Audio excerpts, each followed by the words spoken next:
Welcome to another episode of Tabletop Trio. We have stuff. We have stuff, And we have stuff. things, and people. Wait. You have to tell me who you are or else we can't start. Oh, yeah, that's right. I'm Bob. I'm Joe. Line. Something. Bronson. I'm Bronson. There it Yeah. is. But we got That's a Phil. super awesome show. We got Phil with us today. And as you can see, if you're watching us live on Twitch and YouTube later on, we have stuff. Yes. Phil bought stuff. Actually, Phil made stuff. Phil made stuff, yeah. He made stuff. Made mead. Mead made. Meaded. Mermaid? Mead made? Okay. Made Which mead. one of us is having a stroke? Yes. Yes. I think I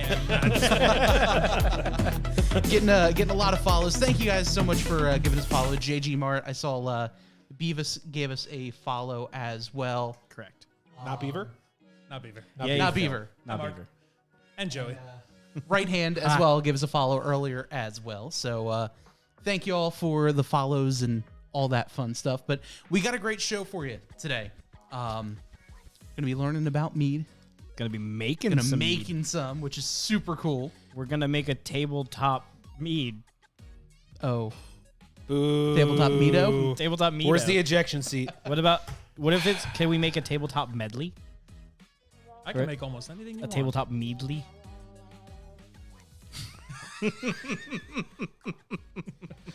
Oh boy. Yeah, so we're going to do some alcohol things today. It's going to be fun. We swear we haven't tried any yet. No, they're all here. The glasses are behind it. Look, You empty. couldn't actually notice by the intro. I'm just saying. It's true. It's true. But lots of people in there. Hey, Ange, joining in. JD Mart saying, "Yay, Phil. Love you, Phil." Hey, Joey. So yeah. So, do we want to get right into it? Do we want to do some tasting while you explain what is happening? I don't know. So we have our Zoomy cam set up on the jug, where Phil will be mixing live a mead, I guess, for mead, here. Yeah. Yeah. So he did a little bit of prep work. Nothing crazy, mostly just sanitation work. It was so hard not to ask him a slew of questions while he went through this. In fact, I squeaked a couple in, and we had to keep telling each other, no, stop answering questions off screen. Yeah. Make sure everybody hears it. Yeah. They were like, "What about this?" I'm like, "Shut the fuck up!" Shut the fuck up. Well, it's funny because I admittedly got here a little bit late, and I walk in and Phil's like pouring chemicals and talking about acid, and I'm like, "What are we?" Drugs. Me? Strap in, Bob. We're going for a fucking ride. Yeah, you didn't know that mead is Polish for LSD. Shit. Because like I come in, I sit down, and you're like, "Yeah, you know, I had to get this certain type of container, otherwise the acid will eat through the metal," and I'm like, "What am I about Turns to out drink here?" MEAD is an acronym. Might extrude acid diagnosis. Stop it. No. All right, guys, that was a great stream. Bob I'll, can, though. Phil's getting a lot of love in the chat right now, by the way. Lots of Someone hearts. named Dana Zagorski. That could be anyone. Familiar? No? Wait, let's just hi, baby. Hi, how you doing? Before I get home and the codes are changed on the box. You're gonna see the subscribe notification. Be like, I've never met that person. Then the unsubscribe notification. It's like, oh no. Copyright strike. So and so followed. So and so unfollowed. Wap, wap, wap, wap. So you bought some goodies. Oh yes, You bought some new stuff. You bought some old stuff. yes. From what I'm understanding, some of these are a couple months old or a couple weeks old. Some of these are like a year or two old. So usually I just kind of store stuff in my basement, and because you want to keep them at least in a uniform temperature. If you put them in the fridge, they're not going to age in the bottle. Just like bodies. Exactly. Yeah. Well, so searching through, I did find the first mead I ever made, and it's in one of those bottles. I found some cider, and then along the way, yes, that's the one. And along the way, I just kind of brought a little medley of stuff, and one of Brunson's favorites, possibly. You know, just So I will. I'll hand you a jalapeno. bottle so that you could show that camera, so that we could zoom in. Just put it near the bottle. There you go.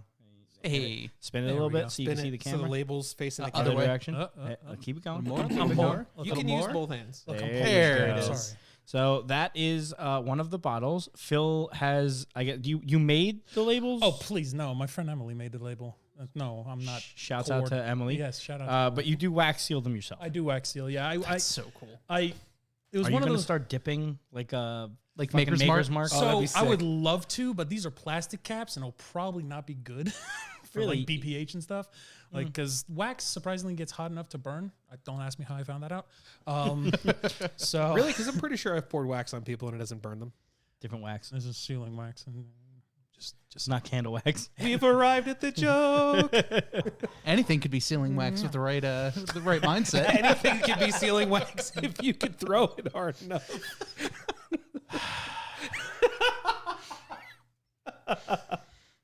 so about that. Shouts out to Bronson for pronouncing her name right. Nailed it. Got it. So I'm sorry. I heard a lull in the conversation. I What, decided to put that up there. what are you doing there? No, don't mind me. No, we brought you on here so you could tell us I know, specifically. I'm being an ass. So pretty much. Then this step, Phil B's an ass. So do you want to real quick just go over what ingredients you have there on that towel? Of course. We've got in here, I'll put it up to the little camera. We got some orange zest covered by chopped up raisins. We're using pretty much it's in the sanitization thing just so that it actually warms up because I had it in the car so it crystallized a little bit. can you go over the sanitization process as well?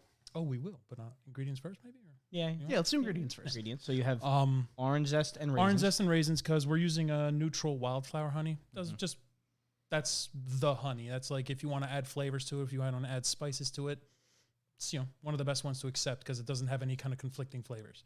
So I went with orange because I've never had a problem with it. It's always a nice little pop in the background. And online, if you ever look up the discussion about raisins, half the people will tell you it's great because it adds background flavor, and the other half are like, "You're stupid. Why are you doing this? This does nothing."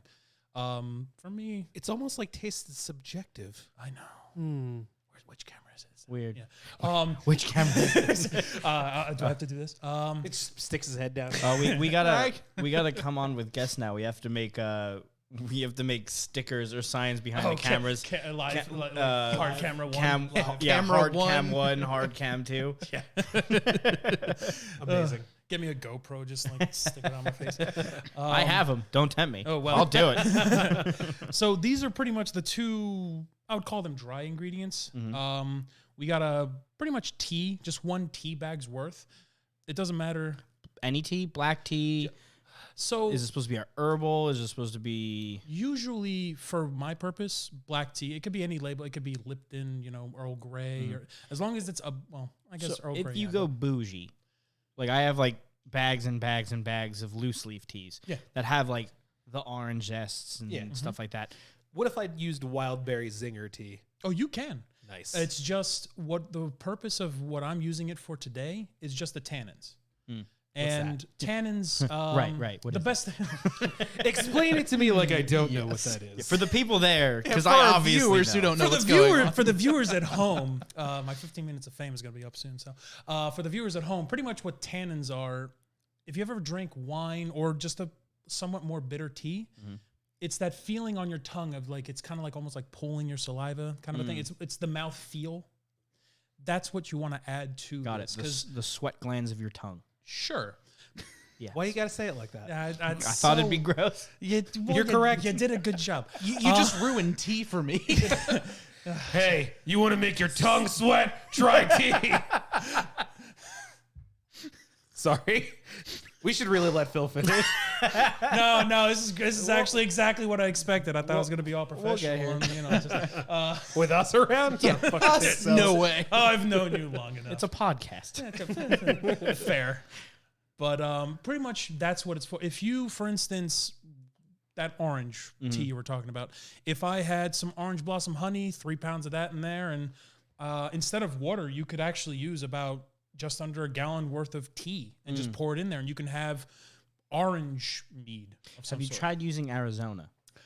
No, Too much sugar? it's not that it's too much. I would have to check because if it has high fructose corn syrup might not ferment. It's one of those like anything kind of chemical or the ites and the eights, as some people say online. like the sulfites and things like that. Those don't ferment out, and it's kind of like leaves weird flavors for too long, kind of a thing. And now I've been trying not to say anything about this for like a half hour at this point. What's in the pee bag? What's in the pee bag? So it's Lift it up for the audience. It's my pee. Yeah, put Put it that way. in front of the Hard other cam jug. too. There you go. It is my pee. No, it's so there's I recently started using something called Fermade O, where pretty much Fermade is like a nitrogen kind of booster, whatever you want, like nutrient almost, where yeast love that stuff. It's like crack for them. So it'll work better, it'll work faster. Debatable, but it'll clean out better. So the yeast cake on the bottom, which once yeast actually finishes, it kind of just collects on the bottom and hardens on the bottom. So actual good yeast will layer out, and that way when you're siphoning it out, you don't get all the floaties and the disgusto kind of crappy stuff out of that. So the pee bag is pretty much because if you just put in the straight powder, which it was just powder, it will clump up, and it's one of the hardest things to try and vigorously shake out of there. So I decided to kind of do one of these things. And During the cleaning process that we prepped for this, there was quite a bit of shaking going on. yeah. So a lot of like, if you put like maracas in Phil's hand, he would have been like a professional. Going to town. They would have hired him for a mariachi band. So A Polish we're not going to see this live, a polka band. obviously. So during the ending phase, do you like cheesecloth filter it, or do you like pump it out? Like, how do you get it? So I have an auto siphon. So pretty much like a normal, like a gasoline siphon, just siphon it out. I get it about halfway gently. And I use a second container, usually one that's a little bit smaller, because you're always going to lose some. There's going to be some of that grunts on the bottom, some of the disgusting crap you don't want in the next one. And you siphon it slowly out and clean this one, get to reuse it. I don't even know how many meads went through here. So on the second one, is that the one you put away to like age, and then that's your clean? Exactly. That one, primary, and then when you siphon it to the second one, that one's called conditioning phase, where you just kind of let it there, because no matter what you do, no matter how good cheesecloth, anything like that, unfortunately some stuff will go, like I'm probably going to get like 2 bits of raisin or something stupid that floats into the next one. like my mead with a little crunch. Yeah. That might be a different problem. Chunky mead. Yeah, chunky mead. Okay. But in conditioning, you'll see some more stuff float out. And then usually I've learned, there's a great YouTube channel. I'm going to shout them out because pretty much everything I learned is from them. It was City Steading Brewing, I think it was, on YouTube. If you want to learn how to do this, they're explaining that stuff much better than I do. And a lot of even their stuff, like my picture down here, it's the smallest things where it tells you how much in it there is. So it's like it goes up to 4,000 milliliters. And when I'm pulling out and I pour it in there and it says 3,500, I know, oh, that's how many big bottles I can use and how many small bottles I can use. So I don't go and sanitize 5 big bottles and like 10 small bottles, and I have like crap load of leftovers that I don't need. So Got it. it's annoying. Oh, and speaking of yeast, these are the actual dirty boys. Want to switch over to that camera? I sure can. So My dishes are clean. no, that's the yeast. That's actually the sound the yeast is making. Yeast are just happy. yeah. They've woken up. So this is the brand is Lauven, but the most important part is the strain 71B. This stuff is a workhorse. This is one of my favorite ones. I can. Did you stop there because you had a hard time saying my favorite yeast? No, I can't pronounce that. Pretty much all yeast is Saccharomyces or Saccharomyces? something like that. Yeah, Result in brown when we need them. Cerevisiae? all yeast is pretty much that. Saccharomyces cerevisiae. Yeah. Well, sure. Adava Kedavra. Yeah, I'm pretty sure. So I probably fucked that up. I'm sorry if you actually know what this is called. Someone says that that's a dark strain. Dank. That's a dank strain. You're right. It does say dank.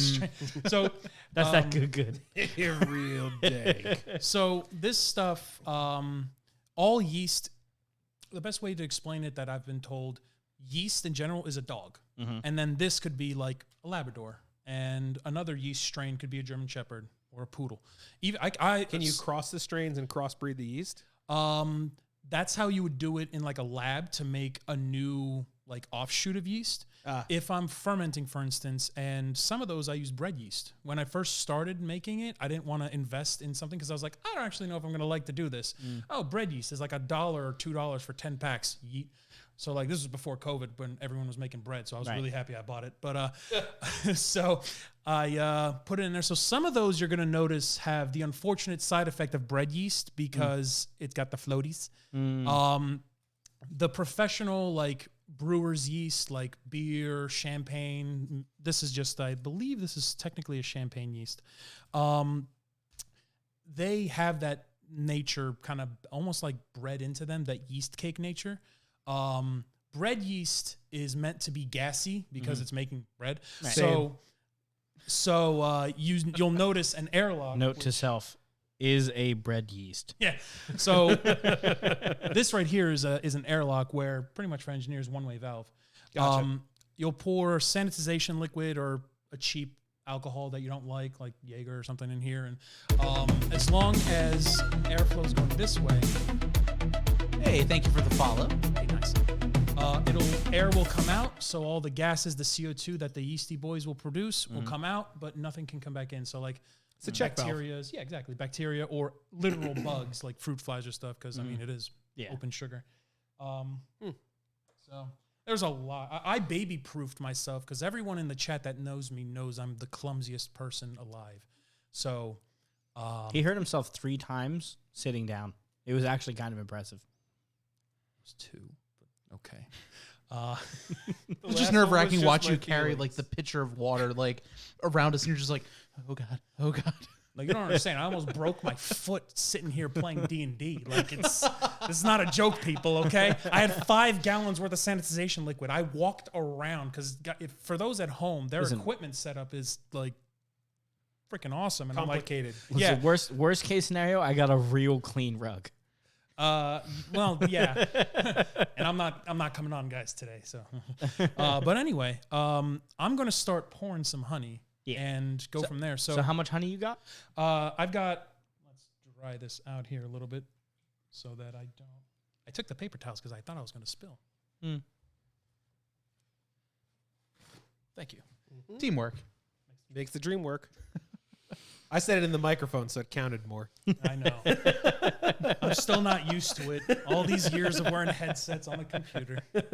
So that is okay. So that is Kirkland honey for anyone who that they need ever special wants honey to start making mead.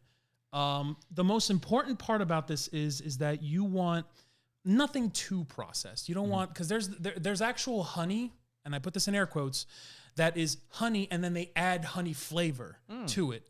And like artificial sweeteners and things like that. Yeah, a lot of stuff at like big box stores, supermarkets. Read the label when especially. So I have bad allergies, and I often use local honey to help mitigate that. In addition to shots, but the local honey has to be like actual local bee honey. Do not go to Walmart and buy the thing that says local local honey. Bear. It will not be real local honey. In most cases, they add like high fructose corn syrup to this shit too. Yeah. So make sure what you're getting is actually honey if you're looking to buy actual honey. And that's the funniest part. I like buying, there's the farmer's market right around here that has like a ton of different kinds of honey. And you walk in, there's like a big shelf, but there's like a handful of them are just like local honey. And I'm like, from where? Yeah. They're just like local. I'm like, from here. But where?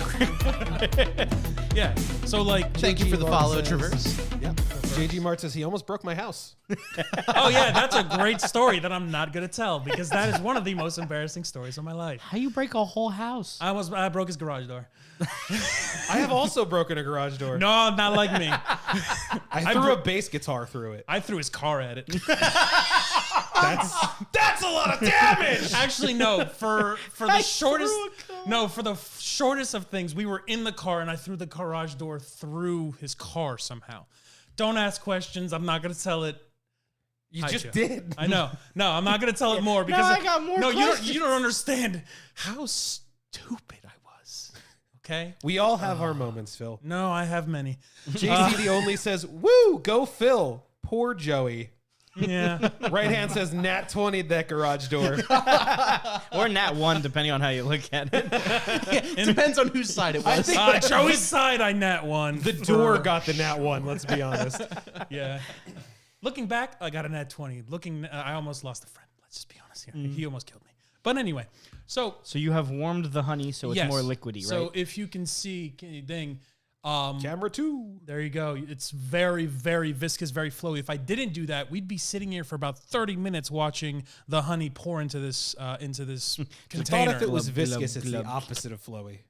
Do I have that backwards? Viscous would be just thicker. So it was a little bit crystallized because I left this in the car and it was nice and cold. So that was the problem. Fun fact, if you buy honey in a glass jar, you can actually just close it and run it through the dishwasher and it all turns completely liquid again. Yep. Yep. I have You also put it in the on the stove in a bottle of water. Yep. Then you get it real liquidy. I got to smell it now because you smell Go for it. So I was making a joke about Kirkland Oh my brand God. stuff, but surprisingly, their apple juice, the label says ingredients, apple juice. So if you want to make a cider, just go to Costco. Their honey, really good stuff. And it comes in 5 pounds, $15 a pop. I mean, I have one of those That's up pretty there. good. yeah, it's like that's for what I'm doing Sick. with this stuff. It's And honey never goes bad, so buy it in bulk. It does Yep. not. The good honey. The Right. crappy the stuff. fake yeah. stuff does go bad. So you do honey first, Honey first not because water first. it takes because if you look up, I don't know if the camera's going to catch it. I'm going to move my hand over. Move the scale a little bit closer to you, if you can. Unfortunately, now that I started pouring, I don't want it stuck in to. place. Yeah, Fair enough. You're good. So- you can't see the top, but you can see the bottom. Yeah, you can't see the top, but you can see it filled up. So the funnel does not the speed of which I pour does not correlate to how fast it goes in there. Ooh, baby, that is some laminar flow. Oh yeah. So It's great because on the cam you can see the weight just blub, blub, blub, blub, blub, blub, blub. that's what I was hoping. I was like, if this is positioned well, this is gonna be good. Oh, I'm Yeah. dripping. That's why you have a towel, ladies and gentlemen. Feels like I'm all dripped out, G. Stop that. So Now. So what we're gonna? So are what you I'm doing shooting- all? Oh, I'm whatever doing. Yeah, pounds? I'm doing the whole thing, which not the whole 5 pounds. God no. What I'm gonna plan on is hopefully around 3.5 pounds, so 3 pounds 8 ounces. And I'm gonna slow down now because I'm at 3. The average I usually do about 3 pounds. But for the reason why is eventually once we check the specific gravity of this thing, honey, sugar, any kind of sweetener has different, I call them like point values, if you want to say that. What that means is however much yeast will eat the sugar, that's how much alcohol you'll get at the end. Ooh, almost there. So there's There going it to is. be alcohol-y. Yeah. I'm hoping that a little bit of sweetness stays over. I don't want all of it to ferment out. That way I don't have to back sweeten it. Which pretty much means after it's done fermenting and I transfer it to a new vessel, before I bottle it, I add a little bit more sugar, more honey, whichever one I want to add. And that will allow it to be sweeter. With 3.5 pounds worth of honey, this guy will go to about 17, 16%. Yeast don't know how to read, so it could be 14, it could be higher. Stupid yeast. Yeah, I got this guy to go to like 17%. Like one of my friends, I made it for his birthday, Jason. I don't know if he's in the chat right now, but that Vikings blood over there, that stuff is literally 17%. And I'm looking at it, I'm just like, how did you get there? Because I have a champagne yeast at home, which if you need something fermented, oh boy, that thing will work in mud. Like champagne yeast for some, yeah, I don't know why, but it's one of the hardest working yeast. So what you're saying is it's a beast of a yeast. Yes. Oh boy, that's gonna be one of those days. It's always one of those days. So now He is indeed in the chat. oh, wonderful, Jason. So I'm gonna get rid of the scale now so that you can get a better view. Let's see if we, yep, we can see what's on top. If you want to scoot it a little bit towards the camera. There you go. Nice. So right now we got 3.5. I usually pour in this stuff now because no matter how much I mix, no matter how much I do, some of it still clumps. Let the record show that Phil is carrying the pee bag. It was off camera. That's fair. That's We do release this on audio, so it's good to know. Very fair, very fair. Phil is now pouring the pee into the mead. Yep, kind of looks like a porta potty. Let it be known that it is not laminar flow. So, in the chat, Traverse says, "Waiting on my cherry mead." Upside down smiley face. I think that's the one I gave him to show on camera. Mm-hmm. No, this is the vanilla buckwheat. Oh. So vanilla buckwheat. Why vanilla buckwheat? Well, I got a buckwheat honey from my in-laws. Is this one? That is the cherry mead right there. It's they call it Viking's blood because I mean look how dark it is. You'll never see through it no matter how much it clears. That's awesome. So we get to try it. Yeah. Jason in the chat can confirm that's probably one of the best tasting things you can have, and it's one of the strongest ones I have. And oh boy, did we have a fun time! So that is the black tea. This is the you black were pouring tea. the black tea in. Now, What is that, like a cup's worth, or how many ounces, or do you just kind of wing it? So the fun part about this one is the ounces don't really matter, and this is slipping out of my hands. I'm going to do a two-hand job here. So the ounces don't. The ounces don't really matter. Seriously, that's awesome. Actually, We got a bunch of those. I'm not even mad. I was with respect. I didn't hear that when I watched this. I learned from your last stream. Can you put some reverb on me? You know what? I probably can. I learned. Bear with me here. Yeah, you guys got to watch the pod. They get some really cool, like much cooler than me guests. So, No, there's alcohol here. well, it's one way to do it. So pretty much, Phil, you're our guest friend. This is a little awkward. Thanks. Thank you. Forgot we put that one on there. So the tea itself, you can do as little as 4 ounces, as much. You can do 20 ounces if you want. It's the quantity of tea bags. It's the extraction of the actual like tea itself. So does that change the flavor? Or 1 tea bag of black tea, no.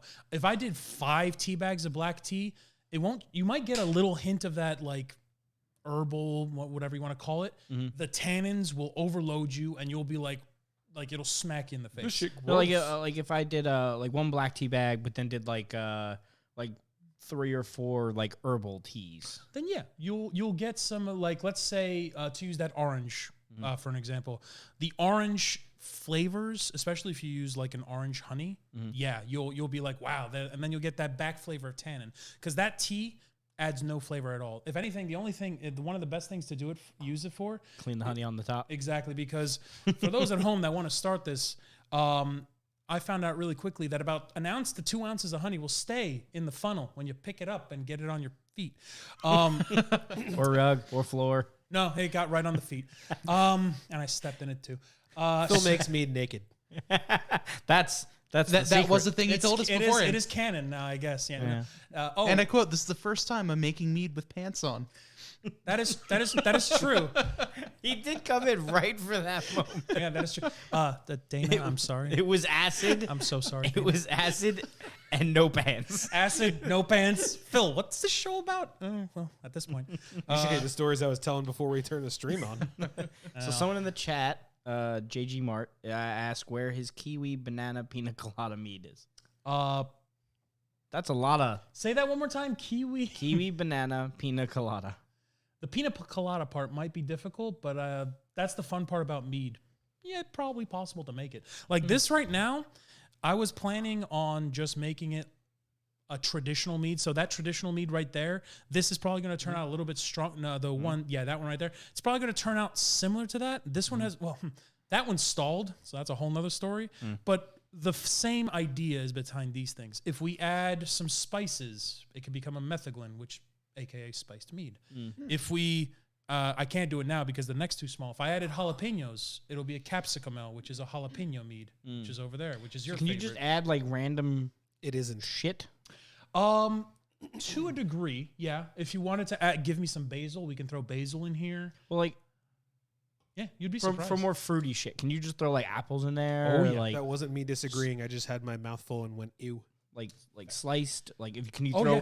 like you zested the orange? Can you throw the whole orange in there, or is that You like can. sugar? Yeah. Well, yes, actually, that's not the first one I ever made. That one, I think the problem was the pH level was too high. So honey by itself, like either just by sheer dumb luck, has the near perfect pH level for yeast to thrive, most strains of yeast to thrive. So I don't actually have to add too much stuff to it. Sometimes when you add too many ingredients, you might lower it. So that's when people add like 3 tablespoons of lemon juice or something, just to like bump it back to like that perfect sweet zone. And it's not like true neutral. It has to, I believe it has to be on the slightly acidic side. I actually don't know the number off the top of my head. I feel like pineapple mead would slap. Surprisingly, it's quite the opposite. Really? It takes about 2 years for it to actually taste decent. For some reason, Damn. I don't remember the name of the enzyme, but that enzyme that wants to eat you, like I think do you know what I'm talking? That weird flavor, that weird feeling you get, that stuff, and mixed with the pectins, which makes it hazy, that stuff combined kind of just is a flavor of.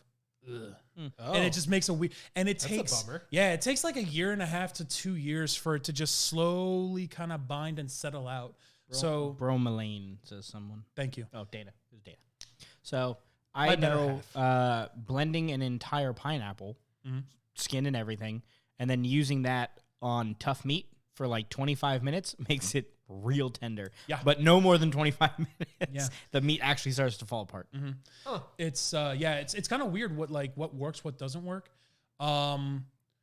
I've found out the only 2 times I had to make something called a blow-off tube, which is the emergency version of this guy. It's pretty much a bigger version where I insert a tube here and it goes to like a mason jar of just sanitization liquid because it's so vigorous. It's just pumping out. And it'll eventually, the liquid itself will just get too excited and will go into the valve and start to leak over.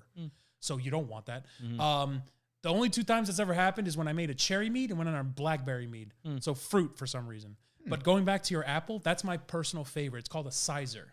What you do is you, instead of water, you put apple juice in there. Oh. And there you go. Wow. I have a bottle of, I believe it's honey apple cider, but don't quote me on that. It's in the fridge. I haven't tried it.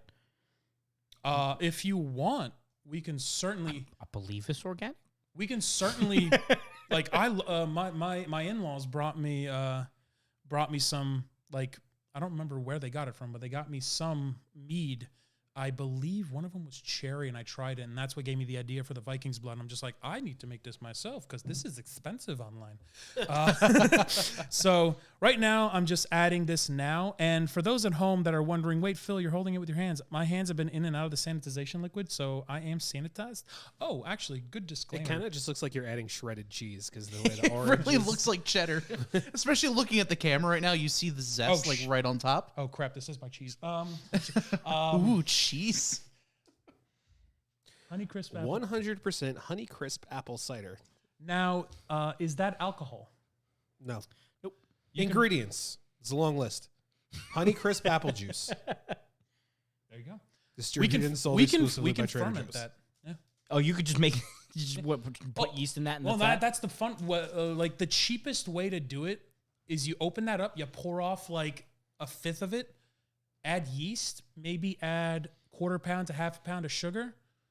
Close the cap, shake it vigorously, loosen the cap. I don't recommend this because you can get bugs and stuff, but for cheapo, like literally bread yeast, 1/2 pound of sugar, let it open, leave it for 3 weeks, drink it. That's how they accidentally found out how to make alcohol back in the day. They had a magic stick that made alcohol. No, the yeast stuck to the stick. And the funniest part about that is they did the best job because the more they used it, the more yeast stayed on it and evolved to be what they wanted. So if they constantly made yes, orange zest meat, the Tootsie yeast, Roll method. Exactly. Surprisingly, yeah. And the stick as it... Are you not aware that? I am not aware. Okay, so when they make Tootsie Enlighten Rolls, me. the factory that makes Tootsie Rolls, the ingredients of the next day's Tootsie Rolls are the last day's Tootsie Rolls. It's like the rejected Kit Kats. Did you know the filling of Kit Kats are rejected Kit Kats? So Kit Kats What? and Yeah, Tootsie Rolls are made out of themselves. Yes. So when you get a Kit Kat on the factory, the little conveyor belts, if they find a reject that's like, maybe it's broken or something like that, they throw it in the reject pile. They don't throw it out. They just throw it in a macerator and they reuse it in the filling. Oh, okay. Yeah. Gotcha. Tootsie Rolls is just a big vat of like taffy, so they don't clean that. It's fucking fatted taffy. Oh, that's like in one of my games, I play a halfling whose parents run an inn, and they have what they call forever stew.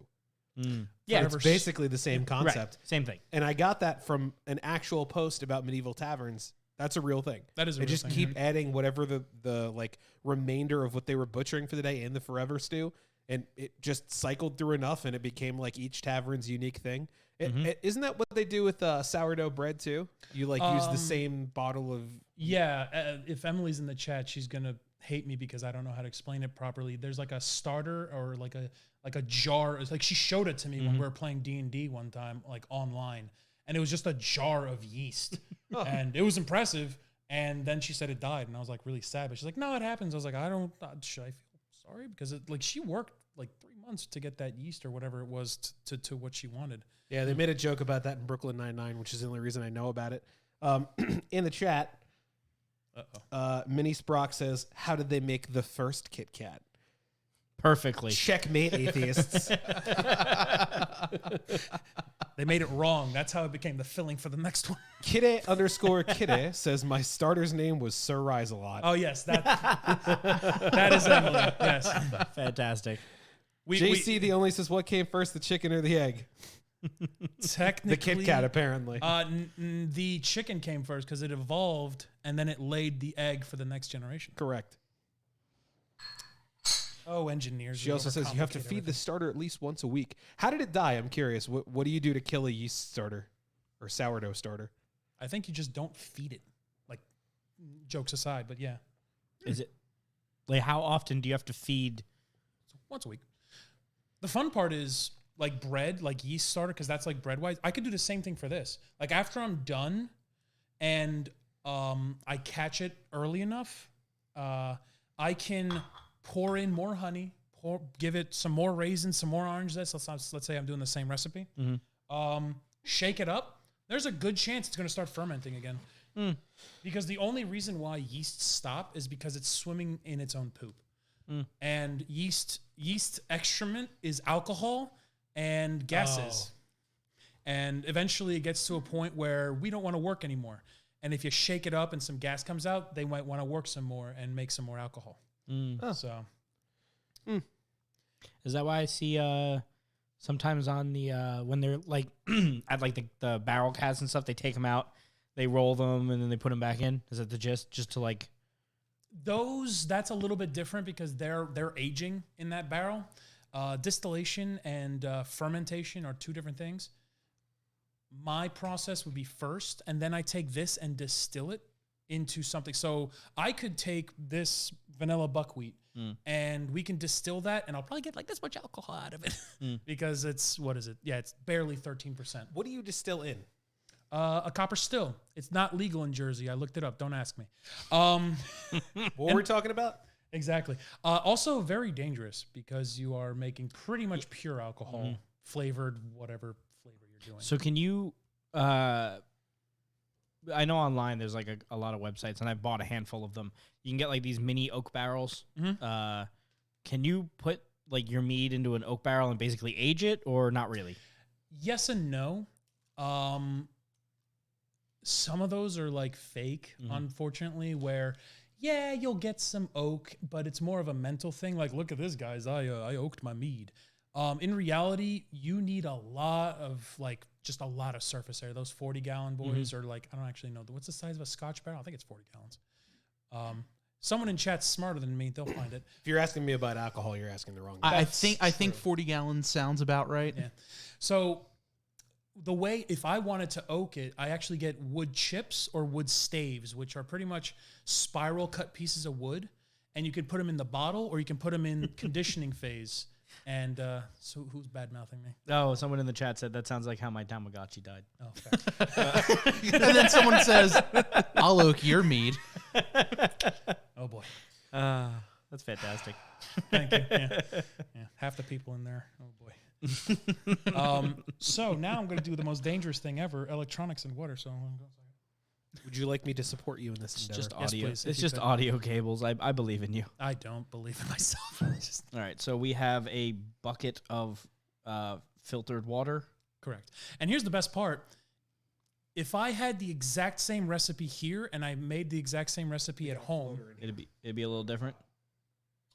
that's a piece of raisin. We're good. Yeah, we're fine. You can put it right here. I'll be fine. Them damn raisins. I told you, they get Do you everywhere. want me to stand by while you pour it and spot you? I'm Yeah, usually fine. do you need something? Usually, he says. That's what the towel's Hey, for. he's pouring. See, that's why I bought this awesome pitcher. You know, that is just close enough that you could kind of hear it, and now it sounds like we're in like fucking MetLife Stadium. You're not wrong. I love how you can like actually see the layers. Yeah, I don't really know if you can see it on the camera right now, but like, It's like from a my angle, you disgusting can see the cookie. layers. Yeah, it's the densities of stuff. It's like like your pee is floating there. It's above the. I'm telling you, honey. this looks like the fucking porta potty, but instead of blue, it's already brown. Oh God, if I put- Joe. It's a used porta. You know what? john. Next time I'll make blueberry mead for you, just so it looks right, just for you, Joe. Thanks. You're I'm going welcome. home. Take me with That's you poured that whole thing of water just for that? no. I just think he this has much. to. Is that We're gonna be doing the shaky boy. you got to shake now, Yeah. right? Yeah. So Oh, okay. it's funny. You do not want oxygen in your mead later on in the Have you process. ever done, or have you ever thought to get the ultrasonic machine? What do you mean? Like the vibration thing? Mm-hmm. No, because I didn't think of it. You're Uh, welcome. I promise I won't get it, Dana. I promise. Have you ever thought of it? No. End of statement. No, thanks. Yeah. The reason why I didn't is because Unless. I don't technically really need it, because I'll show you why. I'm just going to move away from the mic. So, as you can see for the camera at home, here, let me go. Where's the camera at home? There we go. So, honey's sticking to the bottom. You don't want to do that. So, you got to shake this for about a minute or two. And then when you think you're done, you shake for about another minute because you're not done. So explain why you don't need the ultrasonic shaker. Because this is all I need. Want me to take some shaking? Shaking the bacon. Shaking Yeah. bake. You want me to do some shaking for you? Sure, if you want. You know, because there's raisins in there, it now looks even worse. Yeah, I know. And all that string cheese floating around. just It's- look- it's look an at odd- this. This is Look. a hell of a color. It's an odd Look choice. at this beautiful stuff. That's the end product. Don't look here. Don't look behind the curtain. All right. This is So- not nice. So for the radio listeners, the listeners that will be looking later, it looks like a bad Taco Bell trip. That's what it looks like. I'm not gonna make the other noise. Thank you. So, so what we're doing right now is, you see these bubbles. If you stop shaking for 2 seconds, see all that little foam line, these bubbles. We're actually trying to introduce some oxygen into the liquid itself. When yeast are starting up, yes, they need sugar, they need everything, but oxygen. That's good enough. Okay. Let me move this over here. So oxygen I is helped. And now it is your mead. Good job. I don't want to poop mead. Too bad. Too bad. Not after how it's been described. That's too damn bad. So this beautiful foam head right here, that's just telling us that there is oxygen now inside this liquid. And at the start of yeast production, it doesn't instantly start producing. It moved down by itself. Nope. You can move the back Nope, one, that way you not can that move the one. whole thing up. Righty tighty, lefty loosey. Gotta remember. There you go. You're getting it. So, yeast start by producing a colony, and then they start producing alcohol. So like ants. Exactly. So they need the oxygen to start out with. What problem is once they're done and they start producing alcohol, you do not want to introduce oxygen. That's what the one-way valve's for. Because the second you introduce oxygen, oxygen plus alcohol equals vinegar. So I will eventually try and make vinegar. Surprisingly, I hate vinegar. Is that why if you leave a bottle of wine open too long, it ends up tasting like vinegar? Kinda. I thought Yeah. they say that's basically the, like wine vinegar is basically skunked wine. Yeah. It's not exactly, because most, like, once you get in the ABV range of like 10% or higher, vinegar can't really be produced. It's mostly just off flavors at that point. But you might be right. I do not I know. thought like the running joke is like all wine turns to vinegar. That's like the running joke is that with enough time, any wine will be vinegar. Yeah, and actually sometimes sealed wine improperly stored will turn vinegar to It vinegar. actually happened to my parents in their old basement. They had really old wine. It was sitting in a wine rack. The problem was before that, it was at my grandfather's house and it was sitting Straight up. and that is a cardinal no-no. Yep. Because the cork dries out, so the cork shrinks, so air gets in, and now you have vinegar. So that's why wine bottles are always sideways. It's to keep liquid in the cork, to keep the cork moist, so that the liquid doesn't get aired. I did not know that. Yep. Fun stuff. When I worked at the liquor store, I can't tell you how many times people like would buy like the super high end wines, and every now and then they'd come back and like, well, this wine is bad, and they would bring in the bottle, they'd show us the cork, and the cork would be like super dry and super brittle, and yeah, because it was just such an old bottle of wine that I guess whenever it was shipped to us, because we would always keep our good bottles laying flat and all that. But I guess whenever it was shipped to us, it just was shipped with a bad cork, and the wine was sour and not good. That's tough. So would you take those back, or? Oh yeah, yeah. It would. If you're buying an expensive bottle, yeah. Yeah, we would take it back and also bring it back to the seller, like the distributor, and count it as breakage. Gotcha. So you probably saw me doing a weird angle, like, what's up? Mhm. There's a point where it gets to danger zone. I was trying to make sure because you keep adding, that means you get more product out, but eventually you get to the point where it will just blow out the top. So it's a fine little back and forth. It's a slippery slope. Exactly. 1 gallon should be in this neighborhood where I just poured to. So I could add a little bit more, but on the safe side, we'll keep it like this. Now you'll notice it's much darker on the bottom. So now I'll get to this boy. I keep it in the case because it's made out of glass, and everyone knows how clumsy I am. It was sanitized. I'll sanitize it again before I use it. So is that sanitized bin you have? Is it like it's sanitized, so you dip stuff in there, you put it back in, or Yeah, you have so to wipe it off? The good part about this stuff is it's food safe. So I can pull it. I put my funnel down in there so it doesn't get sticky or anything. If I pull it out, I can just let it drip for 5-10 seconds. Put it right here, and if a couple drops get in there, that's fine. You know, most of my meads will have a couple drops because you cannot I would have to sanitize this like 12 hours beforehand, let it air dry. And by then, You have to it's not sanitize again. sanitized again. So it's just the problem. I guess if it's food safe, then it doesn't matter. Exactly. So this right here, one of the coolest tools. It's probably like the only tool, quote unquote, scientific tool that I use. It's called a hydrometer. I'm trying to let's get the rotation here. So there's 3 different scales on it. I'm not gonna lie to you. I only know personally how to use one of them because it's just the easiest one for me. It's called the specific gravity. What that literally means is, just for layman's terms, how much sugar is in the liquid itself. Someone in the chat says, Phil, looking forward to your sanitized flavored mead. Who said it? White Right hand. Right hand, mute that man. Anyway. We also use specific gravity when we're doing acid battery measurements at work because it works in the same way. Yep.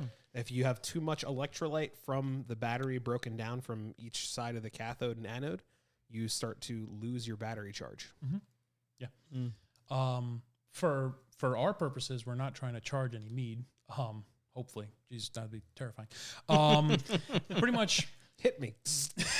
hit me. Oh, that's strong. I get 8 miles per gallon on my mead. I was about to say, if you get 8 miles per gallon on mead, then buddy, you're distilling.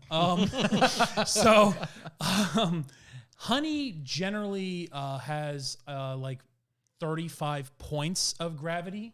So that's one of the reasons why I like this hobby is I'm just gonna put a cap on this now just in case so air doesn't get in there while we're talking. Sanitization.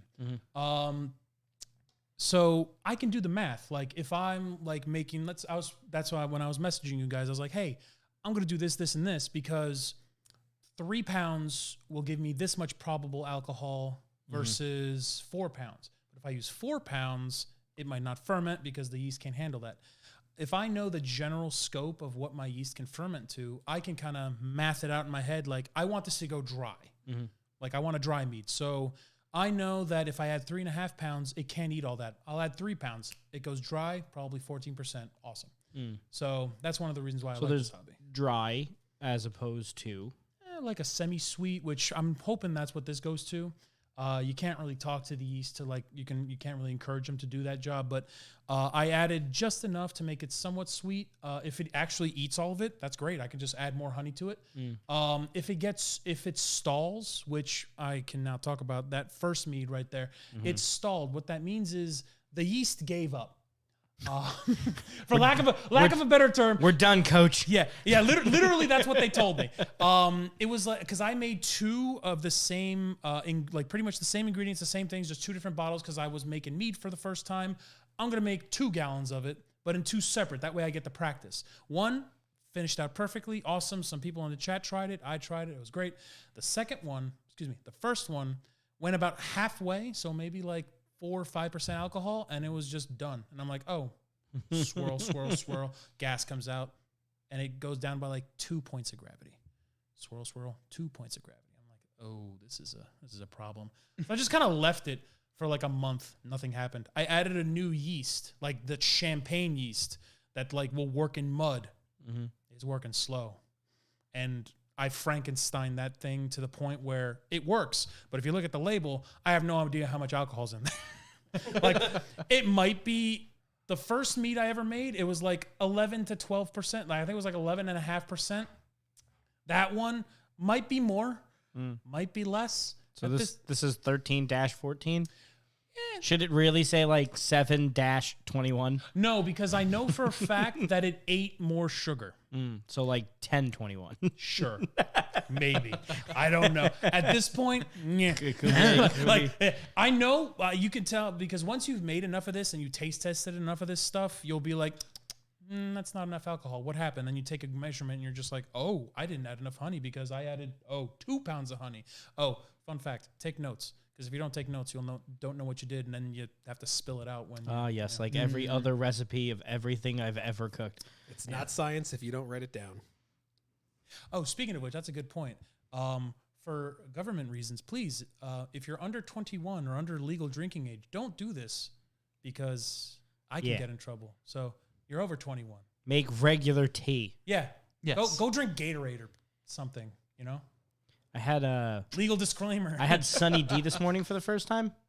I'm sorry, first time? Like in a really long time. Oh, thank God. Okay. So I was like, what kind of American are you? So like, I haven't touched a That Sunny shit's D. disgusting. It's good, but I was looking over like what was in it. Because like, when's the last time you like looked at a Sunny D? I was probably 12. I looked at it about 3 months ago because I wanted to ferment it, but it didn't work. So I know why it wouldn't work. The first ingredient in Sunny D is high fructose corn syrup. Number 1 ingredient. Do you know what an ingredient is all the way towards the bottom that shouldn't be in a drink that people drink? Canola oil. What? There's oil in Sunny D. For what, texture? I don't know. I don't remember because it's been so long, like a couple months now. I don't even know if there's actual orange juice in There it. is. It's orange juice concentrate, apple juice concentrate, Okay.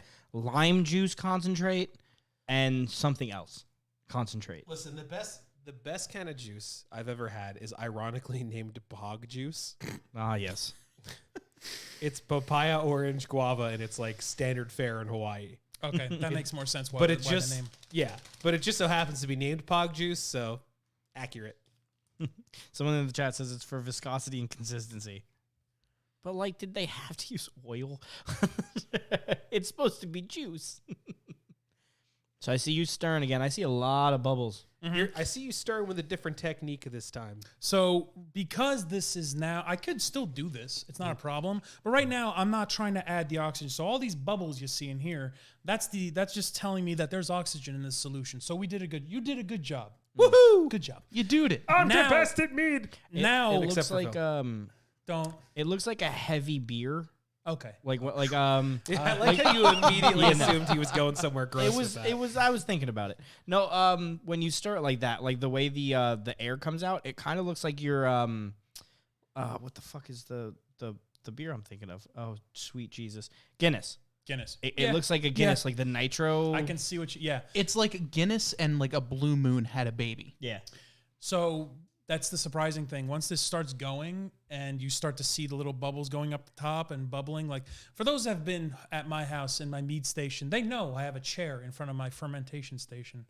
And yeah, I do watch the bubbles because it's fun. So we got someone in the chat. That's Nikon. An old friend of mine gave me a Sunny D and told me it was orange juice to see my reaction. I spit it all over his living room. Well deserved. Yep. You don't trick people into drinking or eating anything. No. Yeah, no. That's why before thing, like jokes aside, I told like there's gonna be jalapeno spice levels. Oh no. Every time you're laughing, I'm just wondering like what one of my friends might have said. JG Mart said, this dude literally does the equivalent of watching paint dry as a hobby. I'm going home. Yeah, but you can't Stop the stream. You can't drink the paint after. I You mean, can. you can. Once. But you shouldn't. No, it's more than once. They got the let out. I hate all of No, you don't. So what's that? it. So Is this that is the catheter? just yes. Basically. So this syringe is one of because I used to use a turkey baster. Because technically, yeah. Well, when you start a hobby and you don't want to spend much money, I don't know how You're that about works. to say the wrong thing to the wrong people. Joe and I are the exact opposite of that. I'm like, I'm gonna start a hobby. Better invest in the best equipment possible to get my foot in the door. I'm only gonna do this for like 3 months. Might as well make them good. when I got into dice making, I was like $860 for supplies. Fuck it. Yeah, my ADD only lets me have hobbies for a very short amount of time. So you are measuring. I should have put this in there first. Yeah, you should have, but you could You could slurp some back you out. could slurp yeah, some out. I'm gonna slurp Really, it out. really get it in there. Okay. Which one of you did it? Which one of you did it? I like how we all agreed. It's just like no. We're all just like, yep. So how fast does that measure? Is it like an immediate? It's measuring right now. So what it does is it's going to float to a specific spot and it's going to stop floating, and that'll tell me how much So sugar. It's just float. Exactly. Got it. So let's rotate this guy around. So I do this little spinny trick I learned from online because bubbles will stick to it and it's harder to read. Mm. Notes, ladies and gentlemen. There it is. So it'll stop spinning eventually. You spin me right round. Stop it. Don't demonetize me. Because you don't want to touch it too much because then it'll. Oh, look at that. Just kidding. We're not monetized. 1.14. So that tells me I need to add more water. JG Mart said, Phil broke all the glass in my house, so I drink my bourbon out of a turkey baster. I didn't break all. All right. Just the First majority. of all, no. I didn't break drinking glasses. I broke a frame with glass in it. Okay, and it wasn't my fault. It was your freaking brother. All right. Shout out Justin. But yeah. Also, to Minnie's proc, yes, my hobby is collecting hobbies. There you go. You're not wrong. It's not on purpose. It Joe kind of told just me happens. he was going to 3D print me something over a year ago. I got 3 pieces down. Then my printer broke. Out of? Like 8. To be fair, when I asked him to, he did print me my new character, like mini. So That's that a was different nice. printer. Different printer. Fair. So, what just happened? We measured measured stuff? it, and it came out to be 1.140 specific gravity. A little higher than I wanted. What that means is I either didn't add enough water, most common problem. B, the honey is more potent than usual because technically, just like yeast, bees don't read either. It can be about 32. I know. The more you know, bees can't read. Yeah, bees can't read. You learned it from Phil. Dumbass bees. About 32 points to about 38 points. Phil, are you telling me that those bees made that honey extra thick? At least 3 C's. Thank you. Someone, White Hand, says it's absolutely Phil's fault. JG Mart said Phil's insurance keeps declining his claims. And we got that thick honey. Did it censor It did. thick It's with censored. cues in the chat? It's What only the fuck? it's only on my phone. It censors every fucking thing that may be bad. I want to be the person who programmed thick with n number of cues I was gonna say, afterward in as a curse word. The fact that it censored it after 4 Qs and the whole thing got is censored. there just some guy on Twitter's backing on thick with extra cues? That's censored. It censored WTFF as well, just in case you're wondering. Oh. That's weird because I'm looking at it No, on you're fine. Streamlabs and it's fine. Yeah, Streamlabs doesn't give a shit. Your phone is just like, This is the official Twitch My app. virgin ears. All right. So Twitch intern got paid $9 to do that. Not enough. hey, get out of there. So, We don't want cat hair. so in this how mead. how fast does that measure? What do you mean? How fast? Like, I guess I would say instantly. and now is that just measuring like how much Sugar. consistency things are, or It's measuring the well, it's very stupidly technical where pretty much it's layman's terms, it's measuring the density of how much sugar's in there. You know, So- it always kind of takes me by surprise how far we've come with digital instrumentation. People don't realize that before digital instrumentation was around, there were a lot of like very low tech solutions for a lot of different things. Like there is a humidity and temperature measuring device called a sling psychrometer. And it is essentially a piece of plastic with 2 slides that go in and out of each other, a piece of rope that you dampen, and then a hinge. And when you pull them apart, it like flops over like a nunchuck, and then you spin it like a nunchuck for about, I think it's like 2 minutes. And then when you stop, you put it back together, and based on the amount of humidity that the water that the rope lost, you can tell the humidity in the room. Oh, wow. So, and you kind of like match it up to, I think you need to know the current temperature for it with like a mercury thermometer. And then with that, you can determine the wet bulb temperature, the dry bulb temperature, which is all really important for air conditioning a space. So like, it always amazes me, simple solutions for stuff like that. Like, yeah, it's much easier to just read a digital humidity stat, but it is cool that there used to be a whole separate way to do all this stuff. And I've never seen a manual probe like that before for specific gravity. Yeah. I could technically, I think it's called a something spectrometer. I don't remember the specific name for it, but I could buy I see just the like you bubble say. line floating for when you poured it down. Yep. Pretty much that electronic thing, expensive. It's like $200-$300. I'm not buying it, Dana, I promise. Real quick, we have a lot of requests to pause production until chat sees the cat. Come here, baby. I don't know where he is. Is over here. Oh, he plopped. Yep. Let me flopped. guess. Let me guess who asked first. Cat. Kitty Kitty. Yeah. Let me guess. Kitty. And then everyone else is saying show cat. So for those at home, for the longest time, when I used to just play like Minecraft or stuff with Emily and Mark and Nick, those are the Pittsburgh crew. Sorry, Emily, I didn't know her name for about 3 or 4 months because they always referred to her as the cat, and her like Minecraft name is like Kitty Kitty. So I'm like, this is awkward. I don't want to ask her what Cat. her name is. Cat. Sorry, Emily. This is Kel. He's stupid. Very. He's a male cat, but he's got no balls. But we didn't remove them. His eyes don't open. No, they do now. They do now? Oh my Yeah. God, when did that happen? When his chakra aligned. Is it focused? It is It is very focused. Yeah, but it's on his toes. No, there were requests for For the beans? Show him the feet pic. No, guys. That's for the OnlyFans. That's for the After Hours podcast. Yeah, that's for the Patreon. I was about to say $5.99 a month. Come on, guys. Hey, you can join Joe, the Joe Patreon. needs a new 3D printer, guys. All right. Yeah. These hobbies don't fund themselves.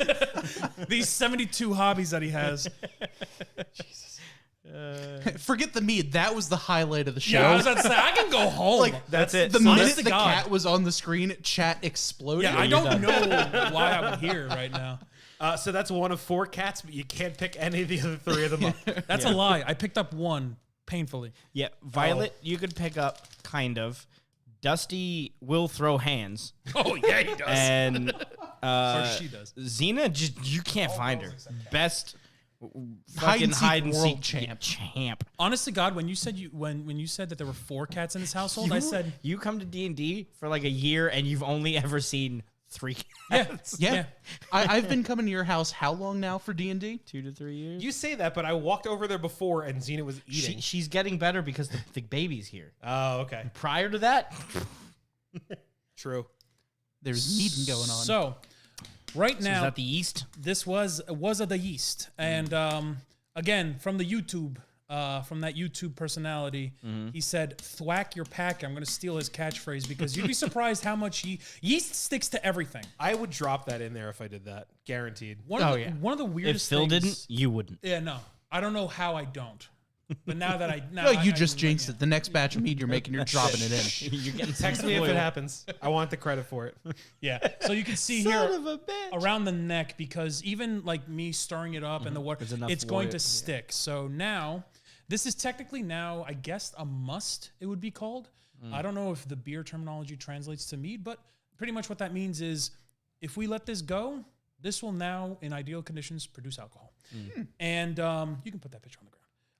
No baby. Do you will need drink it. anything else from it? Because baby's going to try to stick his head in it. He's That's like, fine. hey, If he's thirsty, that's a cup. Yeah, I was about to say, the chat's thirsty for him. Let him satiate his thirst. So as you can see, I'm never gonna get that yeast off of there, no matter how Can I hard try? Please be my guest. With enough shaking. So I did the math. If That bitch clean. you know what, it was worth coming on the show just for the face alone. So now, This fucker's happy. now you don't have to worry about Now shaking. now you know why I roll. does the shake. does everyone get a chance to shake? Is this like a field trip? You know what, guys? This is your mead. Do what you want. You know, and the best part is, guys, at home, we haven't even started drinking yet. This is just this is just the it. normal- Just us. This is a is just- podcast. Yeah. Well, now that this is pretty much almost Challenge done. vanquished. Well, I mean, do you No, want pass it down. We all got it. Yeah, we all have to shake. Yeah, but not We'll more. all be our holders and but- shakers this evening. but not more than 3 times. Yeah, it's, yeah, otherwise Then you're you're playing playing with with yourself. yourself. you'd be surprised how heavy it is, and one of the reasons why I roll it. Nice. That's my bladder right now. So for the math people at home, I think Cardi B wrote a song about that. we got a specific gravity of 1.140. So what that means is, It's that meat ASMR, guys. oh, you just gave me an idea. That's where I'm gonna make my millions. OnlyFans, Mead ASMR, $4.99 a month. Tag us occasionally. Oh, no, come on, you know. Come on. Hey, Sorry. Well, hold on. This is a rated R podcast. It's fine. So doing the math here, this will the yeast will eat as much sugar as it wants. It'll probably go anywhere between 14 to 16%, hopefully, and it will leave. I think that's basically the same color. very similar. Yeah. It will leave some sweetness. Keep seeing the behind. cheese floating around in there. So Bob, did you want to give it a shake? he already gave did. it a shake. Oh, I gave it a shake. Yeah, he got his tradition's too. making. So now the last thing so here's the fun part. Do not leave the cap on. If I left this on for more than 2 to 3 hours, it would be a bomb. I was gonna say, does it break the glass or does it shoot the cap off? Oh, Which it one will- happens first? It will pop. This is plastic, but because it's good, this glass will pop. Same thing with fruit. So if, I use 2 types of. This is because I knew there wasn't going to be any. I just saw the little orange boy. Some cheese for Bob. Tasty cheese. Because if I want to add like the jalapenos or the cherries, I have a wide mouth, and that's how you add it. If a fruit cap happens and it's somehow like A what? a fruit cap, what that Like if means fruit is gets stuck at the fruit top. gets stuck at the top, gases won't get past it, and it looks like it's unobstructed. It's a fruit explosion. It will pop, and yeah. So that's why I always put my stuff in like a brewer's bag, and I put like glass weights in it, which unfortunately I lose a little bit of liquid, but it will sink it to the bottom or as much to the bottom as it goes, so there's no fruit cap on top. What Little is a things brewer's you'll bag? learn. So now, Brewer's bag. So you know what a nut bag is? No jokes in chat. Well, he can't just say no. Okay, first of all, we all know it's a nut sack. Second of all, You know, I forgot. What did you think? What I did you forgot. think? How were we gonna react? I was talking. I know you said like- that because you wanted that reaction. For once, I was like technical terms. I was like, wow, we're talking math here, guys. The term is a sack forgot. fill. God damn it. So You in fill your cooking- sack with nuts. No, so like if you want to make almond milk, and you like macerate or you throw them in a blender, etc., yada yada. You would put them in a bag that contains nuts. You know, I've looked into this. It is a sack. really nut sack. Because I looked into making almond milk because I was like, I really like almond milk. How hard is it to make? Step and then two, people are like, macerate your nutsack. See you later. Step one. Not the hobby for me. Step 1, put water in a blender. Step 2, put your nuts in the blender. Step 3, blend the nuts. That's pretty much almond milk. You guys aren't monetized, right? Just making sure, because you're getting demonetized. You know what? Someone's gonna monetize you just to get demonetized. You're gonna get sponsored by someone like in the next 5 minutes. Just It's going to be an almond milk company. Macerated Almond nutsack. Breeze. Almond Breeze. Hey, Brought hit to me you by up. Tabletop Trio. Yeah, hit me up, Almond Breeze. You know, I don't drink almond milk, but I like money. So if you can hit me with that little thing, this will be the last zoom in. So Move you it see, over towards the camera. there we There go. it is. So right here, there's a little bit of that liquid. Pretty much the goal. So what was that liquid? This is the sanitization stuff. I can't lift it because it's 5 gallons. I and had go. shitty alcohol. That's why I was asking. Doesn't matter any liquid or? As something that will kill bacteria and fruit flies. So you do not want to put like So bad vodka. bad vodka. You don't want to put like what's that 95% stuff? Everclear. Yeah, Everclear. Isopropyl will evaporate. Yeah, eventually. And it will probably eat the plastic too because this is not that star. Oh. If you put Everclear, you have to be careful because if it goes negative, which means for some reason, if this was cold and it starts to heat up, it'll pull it. No, excuse me, backwards. If it's very hot and it starts to get cooler, it'll pool. And it backflow. might accidentally. That's why you never want to overfill this. So if you can't see in the camera, each side of this check valve has like 3 orbs that are connected end to end. So there's a passageway for the liquid. When he put it in, only the 2 bottom orbs on each side were full of liquid. And when he pushed it down and applied pressure in one direction, all the fluid was pushed into the end that's closer to the exit. And then you rubber band it down to make sure it doesn't shoot out. Pretty much because I've worked with these bungs and they are called bungs. Which makes that the bunghole. Yep. Yes. Yeah, cool. It is the bunghole. And there are different Dope. There are different size bungholes. I'm know- 33. You know, this makes perfect sense. Nikon said our future sponsor will be Manscaped. I'm sure they'll be calling any day. So yeah, ladies and gentlemen in chat and gentlemen here, this is done. Does the yellow cap on the top of that have to come off, or does that stay on? It comes off when I want to clean it or if I'm filling it. Usually you just keep it on just for like the bigger part. Like you don't want like, I don't know why sand. Oh, cat hair. There you go. So cat hair won't get in there or anything like that. Fruit flies will still squirm their way in there because there's little pockets. This isn't like actually sealed because again, you want the air to come out. But I have had like 1 or 2 floaters in there, which means this sanitization liquid did its job. Usually, me personally, I prefer using like a cheap vodka or one of my cheaper alcohols that I have at home, which I have Dana can attest to it. I have too much. Because you see these bubbles. If this gets vigorous, this will still like a month from now, this will still bubble because that's its job is to bubble because then it can fill in those nooks and crannies to like really get the sanitization going. So it'll bubble, and then it'll come out the top. It doesn't do anything. It just gets that like weird little filminess to it. Like I have the actual bottle of Star San off camera right here. Later on, we can show it off. But pretty much 1 ounce of that stuff for every 5 gallons of water you make. Pretty good. Oh, wow. So that jug you have over there lasts you a considerable amount of time. God, yeah, I bought that 2 years ago. Wow. It is about halfway through. Yeah, And I'm that's- assuming it didn't come full. Yeah, no, it because it has the weird little. It like if you watch me squeeze the thing, it's for some reason one of the hardest things to get to the ounce, and you're just like your hands start to vibrate because you're like trying to get it to the ounce. But Probably because it wants like a precise measurement. Is it super liquidy or is it? that is surprisingly it's almost like watered down honey. Like it's nice and viscous. And then once you pour it in here, I use a stainless steel spoon to mix it, because if I use plastic, eventually the plastic will get eaten. The previous owners of the house left a new, like it still had the receipt inside the box, igloo cooler. Oh. Wow. And I looked it up online. $350. Well, no, it wasn't. It was a like tiny boy, It was but- a tiny boy, but surprisingly, holds 5 gallons very well, and it's acid resistant. At least the one I hope. Like, as long as I don't pour in like concentrated stuff. Yeah. So, So we have some chat. Oh boy. White Hand says Raid Shadow Legends has entered the chat. Oh boy.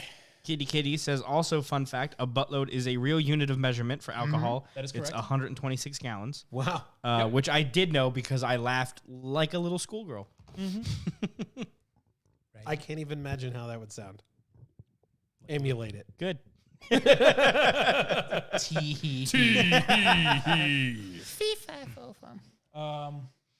So now that is, how long do we wait until that is So drinkable? Drinkable? Is it ready yet?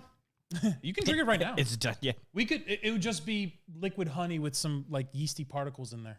So it wouldn't. Gross. Yeah, but if you've ever watered, chunky. if you've ever watered down honey, that's you would pretty much just be drinking honey water. Would I get a lot of the cheese flavor out of it? Probably not. I use shredded mozzarella, so it's like, You did use my favorite cheese. Yeah. It's good stuff. Good stuff. Generally, I would do my first check after about 2 weeks ish, sometimes 10 days. If I see this thing going like vigorously, this is the first time for this specific recipe, I've added Fermado, which is that nitrogen booster, if you want to call it that. So it might be like nitrous oxide and just go like, we're done in like 10 days, and I can put it into conditioning. The longest I've ever Which had you to will then wait. bring to D&D. Of course. Well, no, then I'll save a bottle and I'll give it to you so you can show it on stream because advertising. Yes. And just to have to. But he doesn't sell it. No. Oh yeah, that a fun fact. If you want to get into home brewing, if you live by yourself As a dungeon master, I do quite a bit of home brewing. fair, fair. Thank you. Yeah, you know what? Can I get the pad over here too? So if you are going to try and homebrew, this is just some legal stuff. If you want to get into the hobby, yeah, go ahead if you want to read it. Dana got me that pen, best pen ever.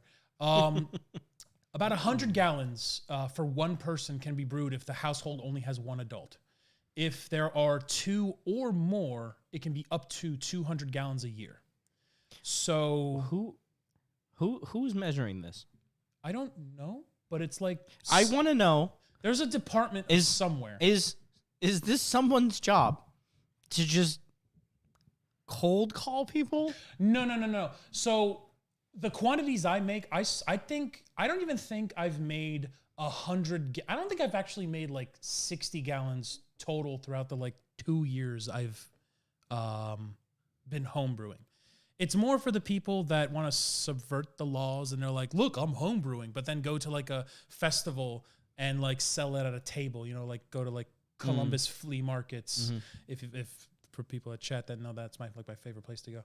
I will but go to I a flea love market with you Columbus. anytime. I love flea markets. I have a problem with flea markets, so I don't go anymore. Fucking love Columbus. I found a table of like-minded people. This is great. But like We are indeed a table. How did you not already know that? well, I never. It's talked in about the flea name. markets. That's fair. That is, I am pretty dumb, I guess. But it's pretty much for those people where all of a sudden, if somebody sends a tip and they're like, hey, Phil Ryback at insert address here, he's brewing a lot of mead, and I saw him like trading his mead for services or like selling, because like there's ways I could technically gift you a bottle. Like for instance, I've already given bottles to like half the people I know. Like hey, Yep, you like, they're in the chat. yeah, like here, try this. Here, try this. Please don't die, but try this. Like like Guinea pig. no, like straight. Yeah, no, like hi guys. So It's got it's the last line in his notes. Did subject die? Question mark. no, that's like the first or second one. Try adjusting with the bigger knob. The back knob. The back knob. See, The thick boy. there it is. See, noob here, guys. I'm sorry. You're It never- happens. It's okay. Yeah. So, but yeah, like I don't want to get into trouble. I don't want to have that problem in my life. I'm doing this because it's fun. Kitty is waiting for her payment for the labels. I got them set aside for you. 1 Methiglen, 1 Rosamel. You got it. Don't worry. The Nick UPS will be coming to you. One of my... Zoom tight. Did you just do a drug deal on our stream? Like I'm watching an episode of Breaking Bad there. You need the methylamine in this, but this. So, a friend of mine used to live here. He moved out to Pittsburgh. Nick UPS he transports stuff there and back for him. So Emily made the labels for me. I was like, Drug mule. yeah, thank you. No, Mead mule. mule. Yeah, I legally can't cross state lines anymore because of reasons. So like, but pretty much those weird names I just said. Methiglen. That it's not drug. It's not meth. Methiglen is pretty much the mead that I made here. We can turn this into a Methiglen. The cops could leave the channel now. All right. Yeah. So what pretty much Methiglen is you take spices, you add it to this boy, and once it extracts it for about a week, it's a Methiglen. And it's spiced mead. Now, what the spices are could be whatever you want. I usually use like cinnamon, allspice, things like that. So I want to make an Italian mead. I want to spice it with like oregano, basil, and red KFC pepper. mead. 11 secret herbs and spices. 11 secret herbs, but they're all followers of Twitter. Surprisingly, that would just still be a Methiglen, but we can name it the thing. Yeah, because it's spices and things. Yeah, basil thing. Yeah, we can do an Italiano if you want. Yeah, That does actually sound really good. When the meat hits your eye. can you hit that button for me? No, that was good. Fuck you. Thank you. That's the button I wanted. Jeez, you calm down over there, sir. But one of them that's actually here called a Rotamel. That's just rose flavored mead. That's the pinkish bottle, the one that's furthest away from you now. It sounds like the antagonist in the So Smurfs. wild flower Rahadamel. Rotamel. Yeah. So that you did well. You did well. I was trying to mispronounce it. I So did damn. not. I did not make up these names. So Rotamel, rose flavored mead, just traditional mead. Now, surprisingly, there is one mead that's the traditional. It's called show mead, which if you do into like contests and like tournaments, like like mead making tournaments, that's what you would make. It's water, honey, yeast. That's it.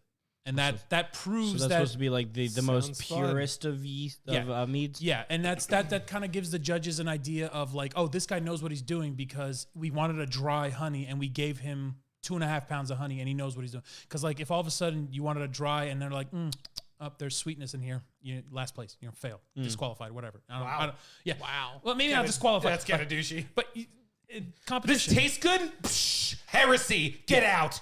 It's like most wines that are above Yeah. 92 points. But surprisingly, It's so dry. I need a drink with my wine. yeah. Perfect. Surprisingly, show mead as not that it's disgusting, it just doesn't taste like anything. It's honey water with alcohol. Like if I put yeast, plain white sugar, like 2 pounds of plain white sugar, yeast and water, it's called a killju. It's just watered down alcohol. It's terrible.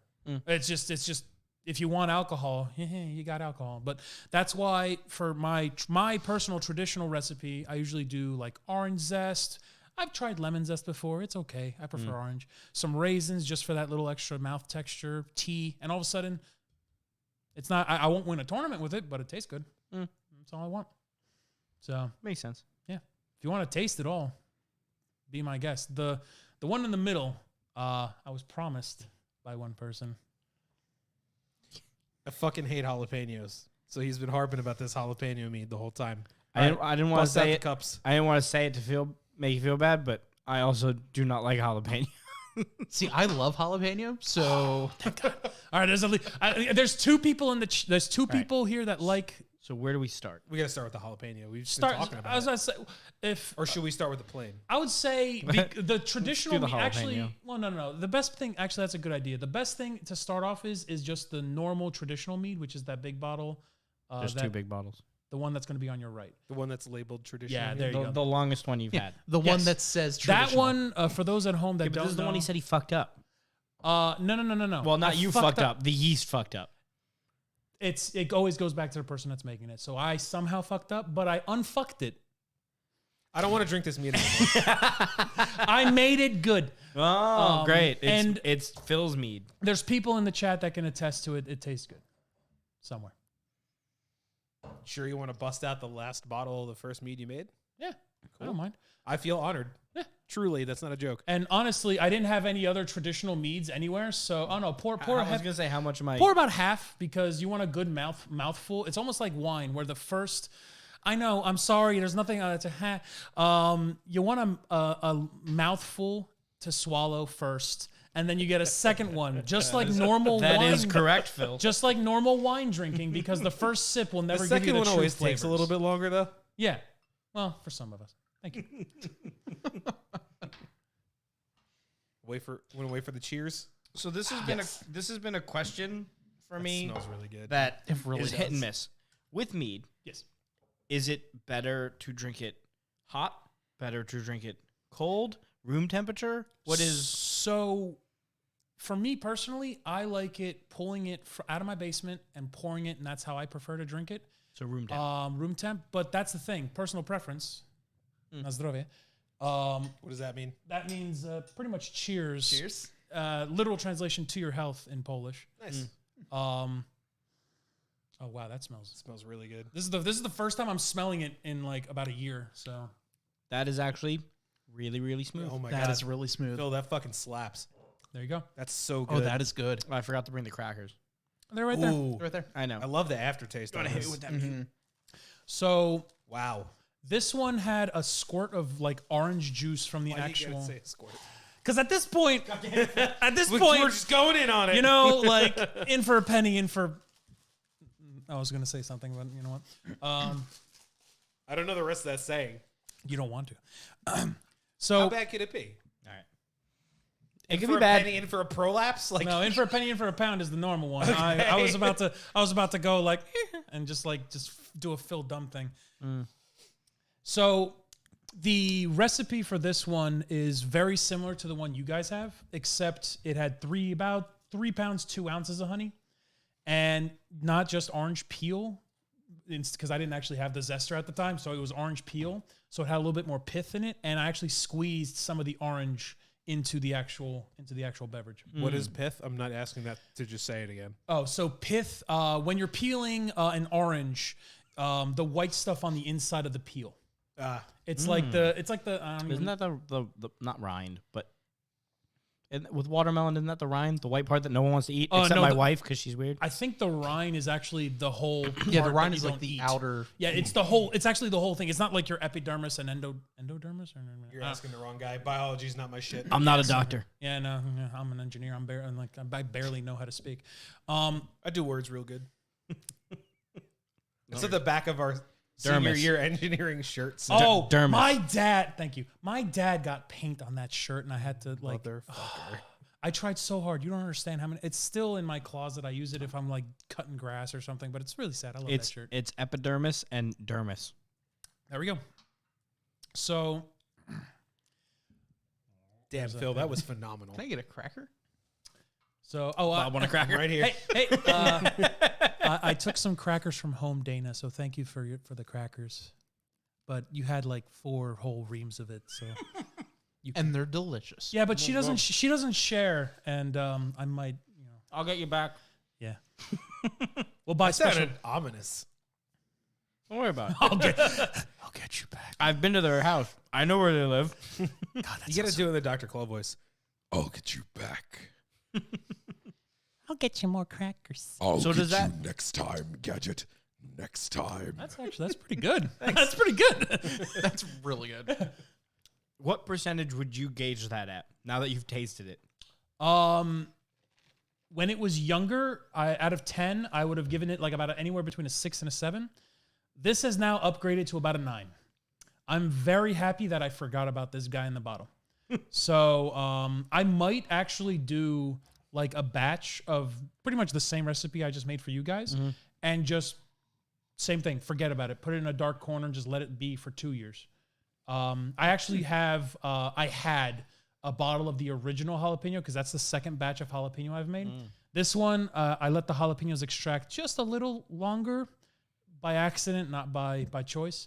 I've had people, Jason specifically, tell me that it tastes better now. But I had a bottle that I've been aging, and I'm just letting it go. But unfortunately I left it to about half a bottle, so I just have it in the fridge, so it's aging much slower. So right now, pretty much what I want to call it is the next size right there. How much oxygen is touching the liquid? So that's cider, the big bottle. You see how there's like barely any touching? That's perfect. Anywhere in that neck is the ideal amount, least amount of oxidization possible. Phil can't Oxidation. Yeah, thank you. Phil cannot speako. One shot. We give you one shot. Look, it's like F it, we're doing live. So, so the mead that we just poured, we can leave it there for about 2, 3, 4 weeks. Any longer, and we might start to run into problems like off flavors, things like that. Mead, I've noticed, is a lot more forgiving than wine.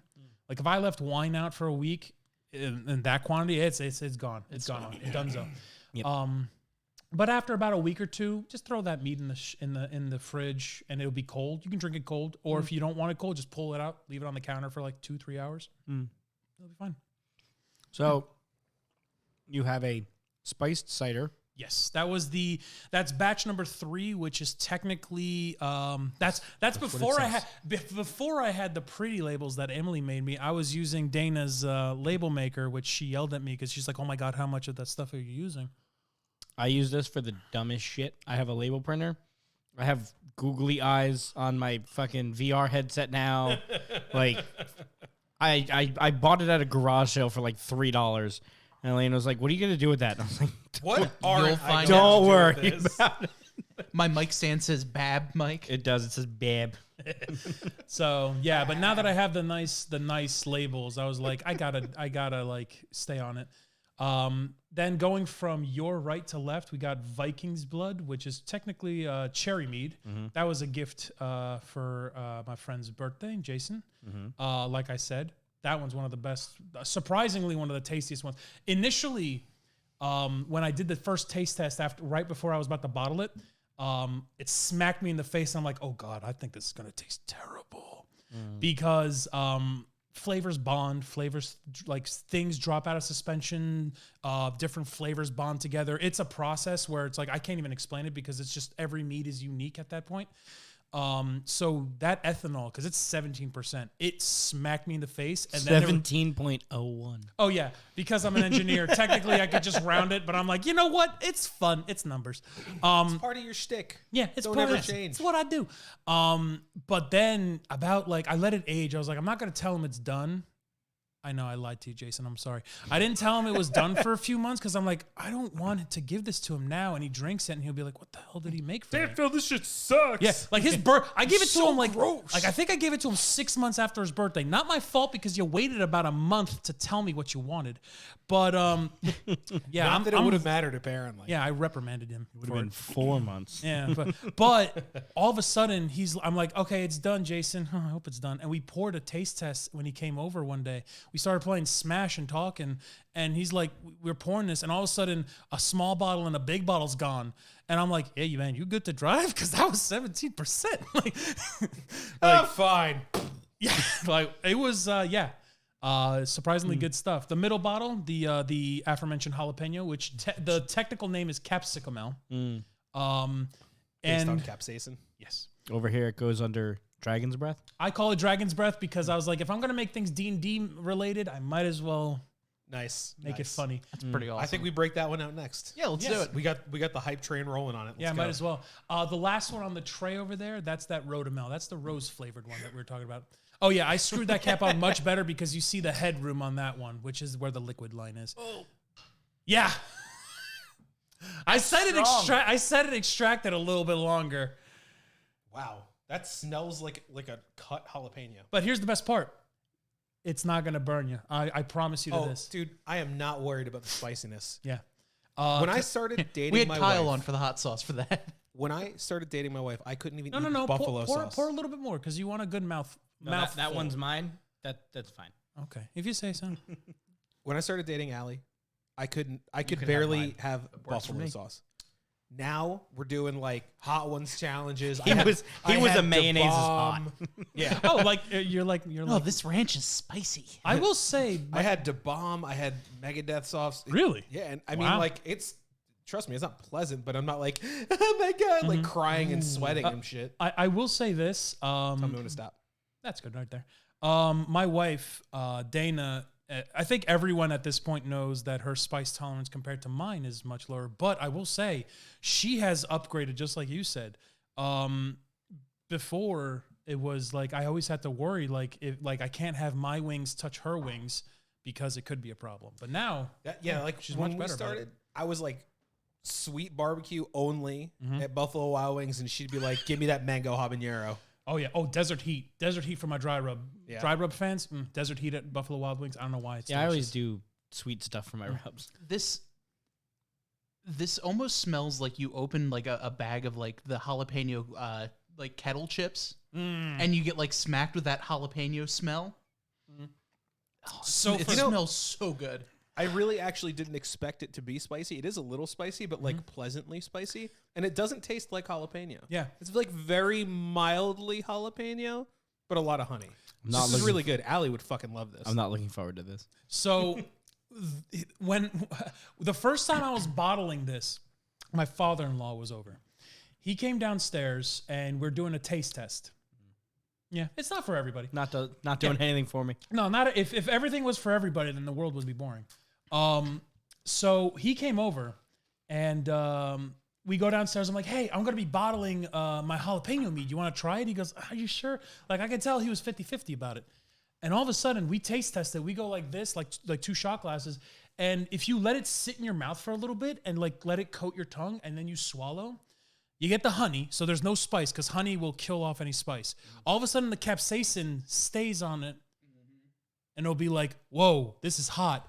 And then it'll slowly go to the back of your mouth. And right now, I haven't drank any water. Right now, I still feel a little burn right here. But we looked at each other and we were like, I don't really feel the burn in it, but this reminds me of, when you go to a Mexican restaurant, like a legit Mexican restaurant, and you get like the verde sauce and it's really fresh and it smells like jalapeno, but it doesn't have that like peppery, sharp, like grass kind of smell. That's what this reminds me of a lot. Yeah, And- that is really, really good. I taste it. Or I get the spice. The kick is on the sides of my tongue more than anything else. Yeah, Really? I back get right on inside, the like top. I get like right back around here. and this is going to sound very bad. It's depending on how you swallow. Thank Dope. you. Yeah. And jokes aside, if you just drink it really quickly and you just let it go over the top of your tongue, then the spice level will be somewhere I else. swished it around my mouth. There you go. So that's why you have it like you could have it in different spots.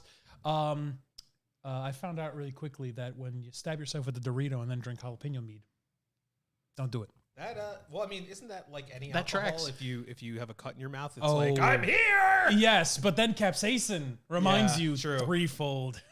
Capsaicin's like, no, really, I'm here. Yeah. You know what? I know this is stupid and very obvious, but like recently with my allergies, if I'm having a really bad congestion day, I'll just go take a hit of really, really tough hot sauce.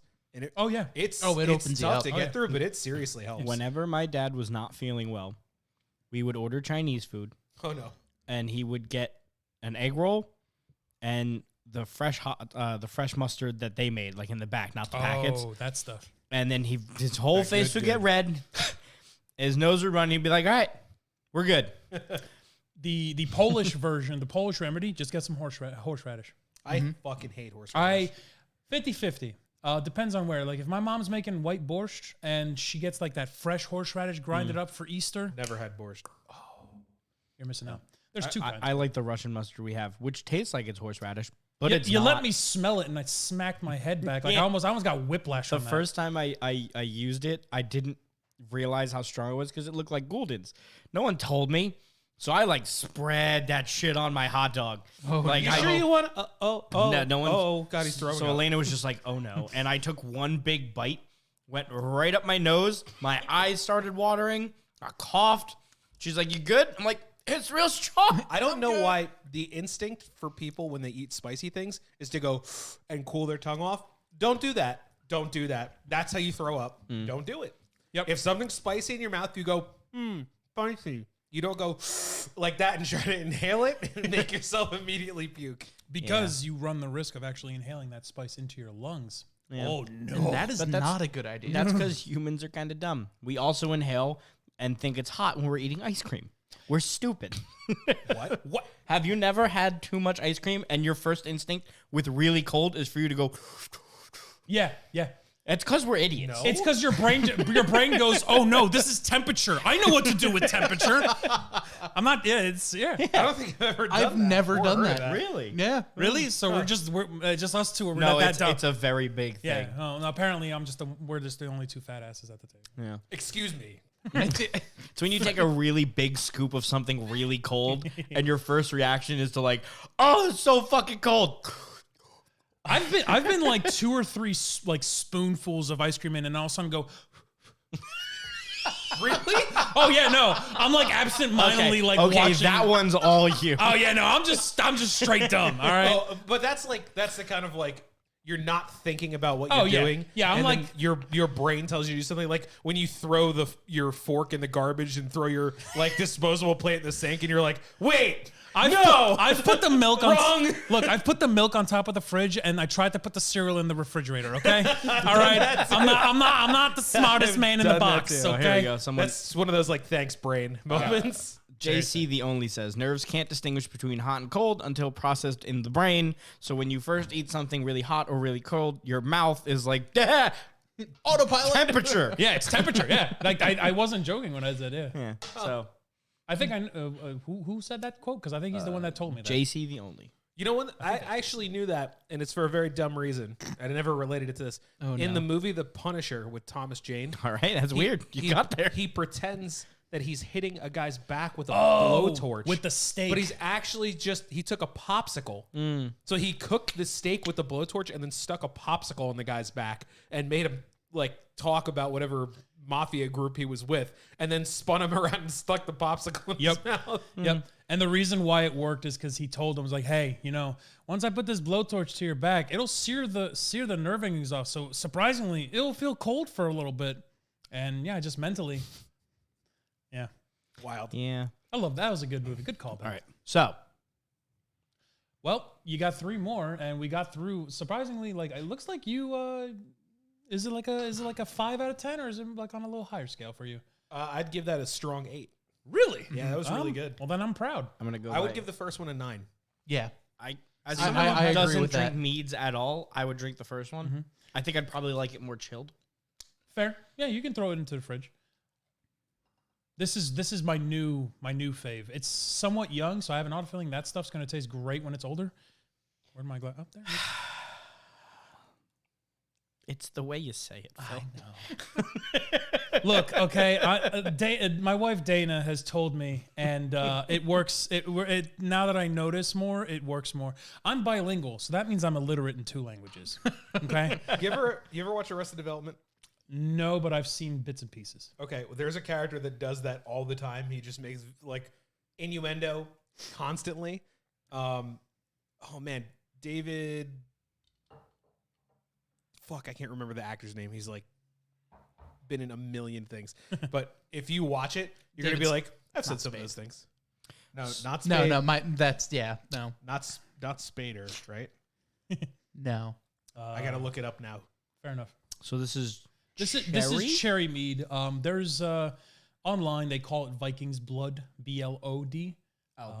So we have the light up there changes color in the chandelier. You guys can't see it. David But Cross. currently it's purple. And I looked down at the red mead and got like a hint of purple and got really fucking confused. So I was like, what the fuck? Is this thing changing color? No, it's the jalapeno. That's where I put the LSD. Yeah. That's why I wanted to save that one for last. But I mean, If you saw me party look hardy. confused and puzzled for a second, that's what happened. Right now on the nose, because it's so young, you're gonna get a lot more ethanol. Because I mean, this is the strongest of all the meads I brought today. But once you drink some of it, the ethanol just kind of melts away because of the sugar. You know, ironically, to me, that tastes the least alcoholic. Do you know how much? There's like double the sugar content of all the meads in there. I like this, but not as much as I've liked the other two. It's And again, yeah. I don't like cherry. but you don't really taste that much cherry. At least not right now. So fermented cherry, that's how fermented cherry tastes like. I used, oh God, what did I use? I think I used like sweet black cherry or something like that. I don't remember. Black cherry is what I was trying to articulate in my head. Yeah. Yeah. Reminds me like the black cherry ice cream you get from Halo Farm. If you've ever, that's my go-to spot right there. Cookies and cream ice cream. Milkshake. Everybody's favorite ice cream flavor. Cookies and cream. I was putting it Bob first. I'm sorry, but that's the correct answer. There is no other answer. Coffee Heath. What? No, Coffee Heath is good ice cream. I don't fucking know. Really? All of them.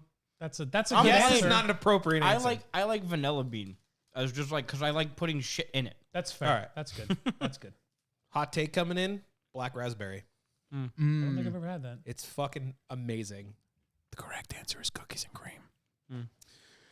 But the reason why it's the correct answer is because It's if you okay go to to be Halo, wrong.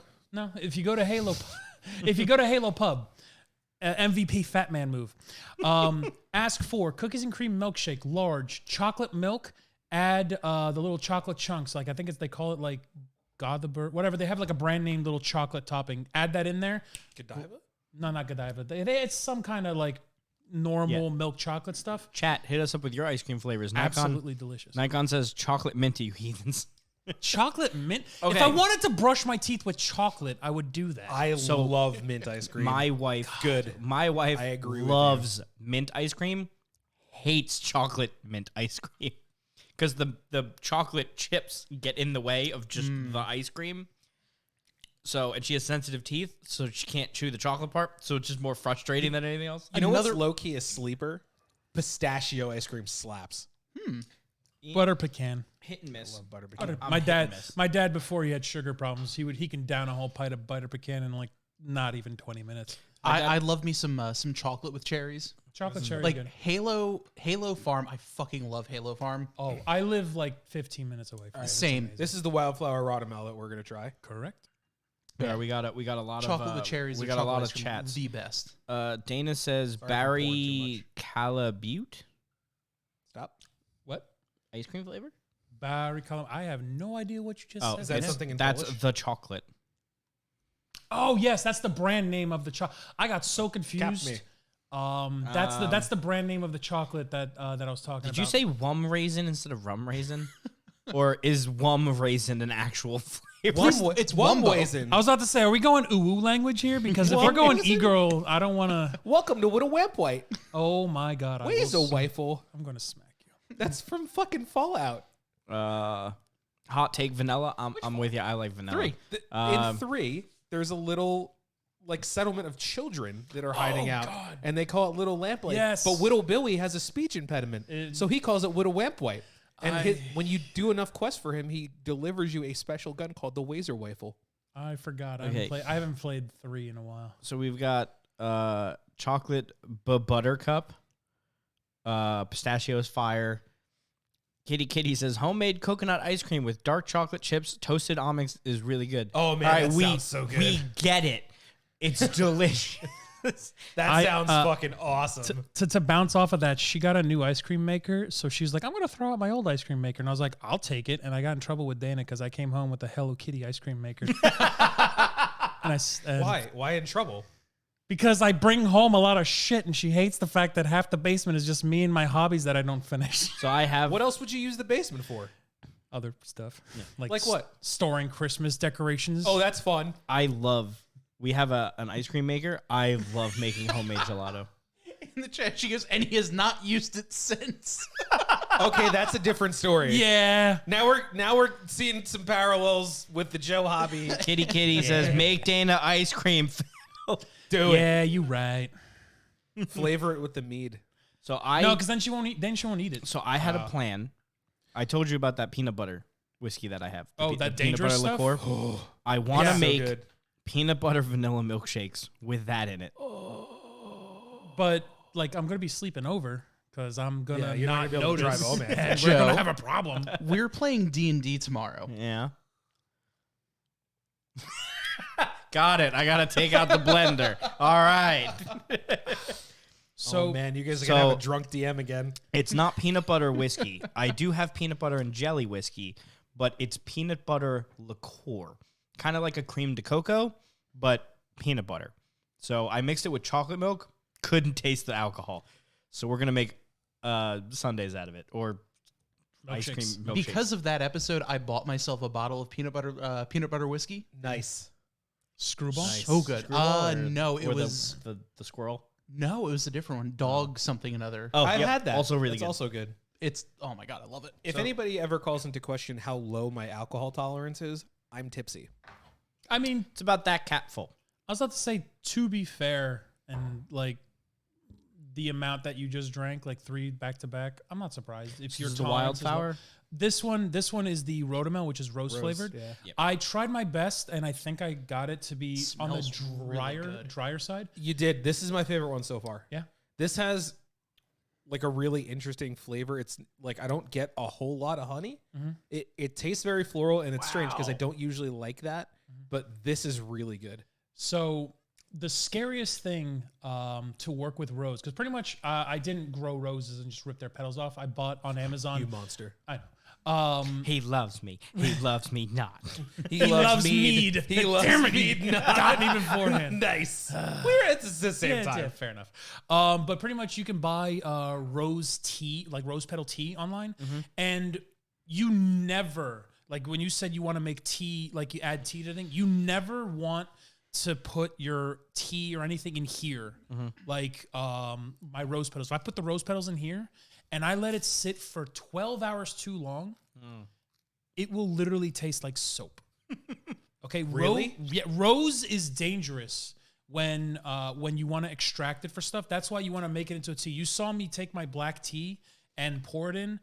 It's this, the side Don't effect steep of the tea in there. exactly Okay. because you can over extract something. When I was doing the vanilla bean for the buckwheat vanilla, I thought I over extracted because I was planning on doing it for 7 days, but life happened and I took it out like after 9, I think it was. The vanilla smacked me in the face.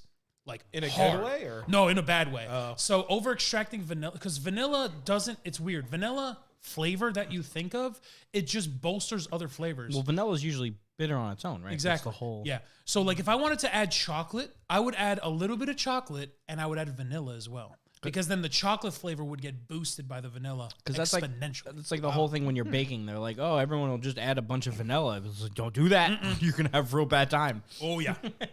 Yeah, no, you do not want to do that. So that vanilla buckwheat, I have tastes high for the much vanilla. Because so far the little bottles, not fans of, but that's just because I don't like the things that are in them. That's her. We still have the spiced cider at the end, which is a fun one. Now, technically, that's an apple wine because The I added, cider? yeah, because I added sugar. So if there's like if the mead police or the wine police are watching, online, yeah, a little bit. Online, some people get like the naming process really hardcore. Like if you want something to be called a mead, 51% or more of the fermentable sugars in here has to be honey. So if I wanted to mix maple syrup and honey, which is a specific name, I don't remember what it was. I could fuck around with that. Yeah, it tastes pretty good. Over half of the fermentable sugars in there has to be honey, but that's when the math comes into play. Can you straight up ferment syrup? Like Maple syrup? Yeah, maple wine. That's a thing. You know what? This is the first one I don't like. Oh yeah, Yep. it's And a I poured very lot of it. very distinct flavor. This makes my mouth feel like I just brushed my teeth. Oh yeah, I could taste it. It's. Do you have mint in there? Nope. That's the fun part about mead Licorice? making. Nope. Vanilla, buckwheat, honey, a little bit of tea, and that's pretty much it. I get the mint in here too. What kind of tea was it? The same tea. I use the same tea for same everything. tea. Yeah. So, I get mint or licorice. Can't quite. I'm feeling. Maybe that. that's the buckwheat. I'm not familiar with the flavor of what buckwheat is. Interesting. Yeah, buckwheat honey is one of the weird. Like my in-laws bought me a fall honey, which tastes. I need to actually ferment with it because I keep on just I know what it tastes. tasting like. What it tastes like? This tastes like, and I don't mean to love you, cough syrup. Like Robitussin. Okay. Yeah, I can see that. It's can got see that it. same syrup, like mouth cover. So the fun part about this is last time I tasted this, like a month ago, maybe more. No, 2 months ago. When I tasted this about 2-ish months ago, maybe whatever it was, it did not taste like that. What does So it taste like? it did not. The hints of mint were not there. The vanilla was more forward. The buckwheat. The reason why not that I fell in love with the buckwheat, it was such a unique honey that I was like, I need to just make a mead out of this. And then about 3/4 of the way through the fermentation process, I remembered that I got Tahiti vanilla beans in like a vacuum sealed pack, and I'm like, oh, I should add vanilla to this to like bolster the flavor of the buckwheat. So apparently, those flavors start to hit. You got the licorice flavors, which is, I believe, anise, or however you pronounce it, anise or something like that. That's the fun part about making mead or making any kind of homebrew, maple wine, ciders. You start mixing stuff together, you will get flavor profiles and things that like you won't expect. Like in about 2 years, that buckwheat mead, I'll bring it back if I have a bottle. It will taste completely different, probably. So. It's a really interesting flavor. Yeah, I actually really like that one. I think the rose one might be my favorite one that I've had so far. I think for me it goes rose, jalapeno, Viking's blood of like the. Sorry. Hey, no. I didn't want to waste it, so I just chugged it. Once again, I'll say if everyone liked that, if everyone drove a Mercedes, then a Mercedes wouldn't be a Mercedes. Like I told you ahead of time, I'm not a mead person. Yeah.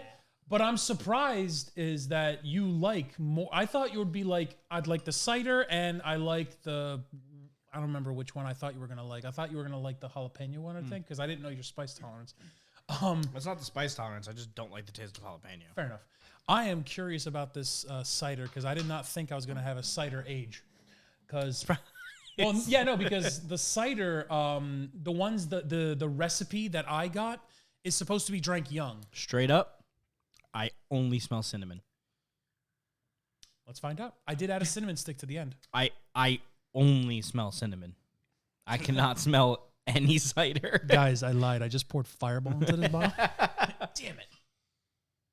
This smells like I'm not going to like it. Uh-oh. Now I'm scared. But I've been fooled by smell before. Let me get that cap. Wow, yeah, you know what? That's I just smell cinnamon. the cinnamon. I taste the apple. I taste apple, but I taste cinnamon. I actually taste cinnamon more than apple. There you go. It's like apple cinnamon. It's like the oatmeal. And you know what's funny? It's almost exactly like the packet oatmeal. And you know what's very funny about this? This tasted better young.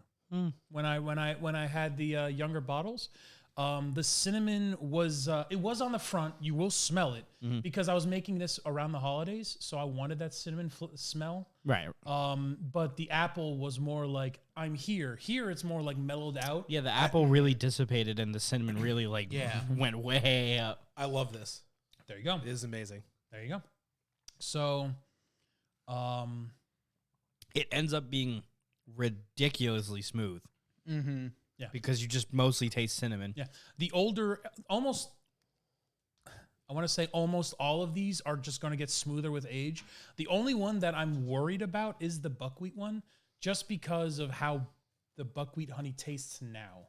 I don't know how smooth it'll get because it's the weirdest way to explain it, but the buckwheat honey, when I was tasting it before I even added it to the fermenter, it felt bumpy, if that makes sense. Like it didn't taste like you taste the, where's my Kirkland brand? You taste that the Costco brand honey over here. It tastes like honey. The buckwheat one was like, what the hell am I like? Is this honey? Like it was that. I that have point. I bought a bottle of unfiltered honey. It was like a local honey, but it was unfiltered. It tastes terrible. Really? Yeah, it's such a weird, different flavor. We don't even use it; it just sits. How much do you have of it? Probably enough to make a meat out of it. If you Small got bottle, probably like a couple of these. if you got about a pound of it, I can always like. throw it probably in around and there. like mix. Like I can mix. So here's the funny part.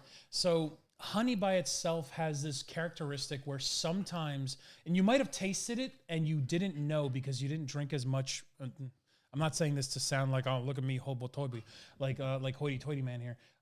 I've tasted so much mead now that there's a weird characteristic. Thank you. There's a weird characteristic. I don't know why this thing keeps falling on me. You're not tightening it hard enough. I don't want to break it. You're not gonna. Good, because I break things. Don't worry, the stream's gonna go off the air. I'm tripping, I'm falling. Something's gonna happen because like I used to have a drummer in one of my bands that would tighten his cymbal stands so tight that he would bend in the metal bar. We used to call him ratchet wrists. I met this man at one of your concerts. Did I? Did you ever go to an Asbury Park? was it Eden's Fault? I don't know. No. It's I don't been think you years. saw me play with Phil. What? No, Phil Dotzler. Oh, okay. I got really confused. I was like, how drunk was I? Turns out when you're hammered, you have drunk recall and your fucking mic Portnoy. I Yeah, don't know well, what to look tell at you. me. Fun fact, though, the story of how I met, because I met this man first, and he introduced me to these peoples. I make people make friends. Yay! So the way I met Bronson in college at Rutgers, our first class together was Triple E. He comes up to me. I'm sitting like mid-row because I had terrible glasses, and as everyone knows, I'm blind with my glasses. He comes up to me, my friend Pete, and I think like Chris was over there or something. First thing he says to me, "Hi, I'm Brunson. You want to buy my band CD?" It really do feel like Yeah. that. Classic. I don't remember how. I think it was like $5 or $10, and he's like, "Yeah, $5 I think I bucks." saw one of you wearing a band T-shirt that I recognized, and that's why I did that. Oh, I don't remember who. I bought your shirt later. It had like the weird ass like The scratchy L paint. and L. I don't remember. Yeah, so I made that logo myself, and because it was L and then the and sign and then L, we called it the Lamper Sandal. I don't know if I still have that shirt, but I think I want to throw it out now. But like fast That makes forward, me want that shirt. yeah. I probably still have a box of them somewhere. You've never heard of this band? They're called the Lamper Sandals. Let me tell you something. All right, the paint he used was for like radiators or something, so it was like that scratchy ass paint. You used some kind of paint that When was you say textured. you, what you mean is the person we ordered the shirts from. Oh, okay. Because whoever did used some like spray paint from Home Depot. Okay, all right. I know that paint. It scratched the hell out of me through the shirt somehow. I know that paint. No, hold on. That wasn't Liars and Legends. What fucking band did I use the spray paint for? It was you. Yeah. I know. I bought it at Asbury Park, and then I got Dirty Water Dogs afterwards. Trust me, I might forget a lot of stuff. Oh man, what fucking that was Failure to Coexist. Yep, I still I have remember because my friends used to joke because I would say FTC. They came up with an alternate ego ska band with FTC that they called Field Trip Chaperones. So whenever I used to say FTC's playing blah, blah, blah, they'd be like, can't wait to see your ska band, Field Trip Chaperones. Love it. That is a Yeah. great band name.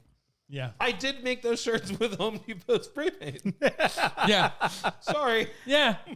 It's either at my parents' house or it's somewhere in my closet, and I'll try and find it. But it's probably a large or an extra large, so my fat ass ain't fitting in anymore. So yeah. So I'm sure a lot of our friends had bands and like that kind of shit growing up.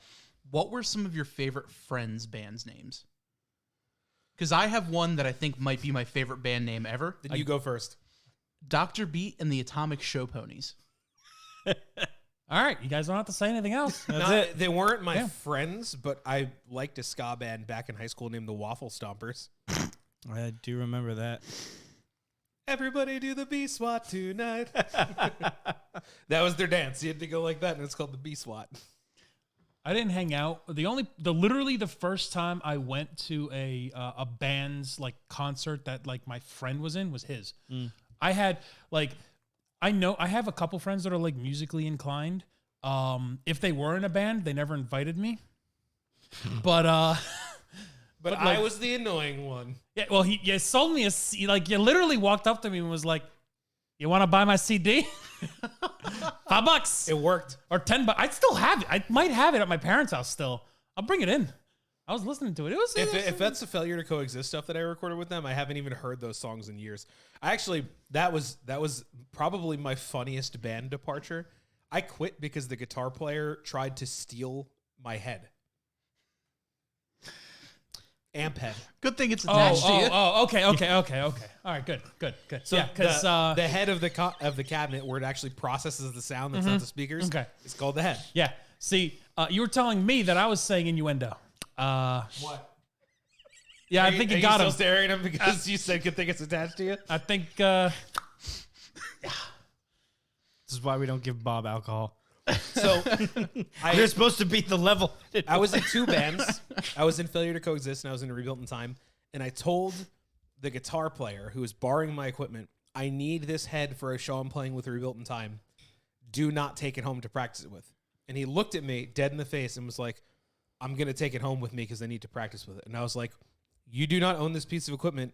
Do not take it off this premises. And then he did. So I went to go play the show. I went all the way to our drummer's house to pick my equipment up, and it wasn't there. And I was like, Tony, where the fuck is my head? And he was like, I told you I was taking it home to practice. And I was like, bring it here now. I need it for a fucking show. And he was like, no. My bass player felt so bad, he drove to Tony's house, got it, brought it to me at our drummer's house. I drove and played the show. On the way to the show, I texted our other guitar player. I was like, am I wrong to be pissed off about this? And he went, I don't care about your fucking problems. Don't talk to me about drama. So I quit the band on the spot. Jesus. Isn't that just the weirdest escalation ever? I'm like, I thought you were reading a script for a soap opera there for a second. I'm just like this is something that I might watch a 10-episode thing on Netflix of. It was just very strange because I thought all these guys were my friends, and then all of a sudden they were just like, I don't care if he fucking stole your guitar head. And I was like, okay. Picturing the soap opera, organ, the and everything was great until he stole his head. Until the Guitarist Nation attacked. This week, as the record spins. Oh my jeez, God. Speaking of records. Anyway. Yeah, I have really funny stories for meeting almost all of you. Not Bob. Bob, you got introduced to me through mutual friends. Through Spencer was like, I have a friend that wants to play D&D, and then Bob and I became friends. And we were like, yeah. And then I showed up. When I make friends, I have absolutely no chill. I'm super extroverted. I'll just walk right up to a random ass person, start a conversation, and then before they walk away, be like, hey, do you want to be friends? And then they're like, I guess. Zach P. I met him in college. I walked up to him in my calc class because he was wearing a Misfit shirt, and I said, hey, you look like you like metalcore. Let's be friends. And then we were. I love how I witnessed something like that happen. I was helping you out at some con up in North Jersey, and it was like a super slow con. Right. And where I met Anthony. Yeah, and this guy's running a game table behind us. He's like, if it's slow, do you guys want to just come over and play D&D? And we're like, yes. So we just started playing D&D with this guy and got to know him and his girlfriend and all this other stuff. So for those at home that don't know D&D and all of a sudden he says, yeah, and then he was the dungeon master, that could be really awkward. Going to a guy's house and he's the dungeon master. Oh, you meant this one. Yeah. Oh. So that's actually what some of my coworkers think. They're a couple of my coworkers are like, wait, you is someone you're done? What? I'm like, yeah, we're a bunch of nerds, sit around, eat snacks, and play pretend and roll dice. Look, when I tried to explain to Jason, he's in the chat. When I tried to explain to Jason, yeah, I'm the DM. What's that mean? I'm the dungeon master. He just looked at me and was like, what? And he could not. For not gonna kink One shame. of my favorite introductory experiences for D&D was a bunch of old guys that I work with. So I went on a work trip to Ohio to go visit a factory, right? And this was where they did acceptance testing for all these crazy expensive units like UPSs and cooling units that cost hundreds of thousands of dollars to install and run for server rooms. And I went there and they took us out to dinner at this really nice oyster bar in Columbus, downtown Columbus, right? Nice. We drove around, we saw Ohio State. It was really fucking cool. So we get there and I casually mentioned D&D in the conversation. And the guy that invited us there was like, I've never actually fully understood what that was. And one of the guys that worked with him that was not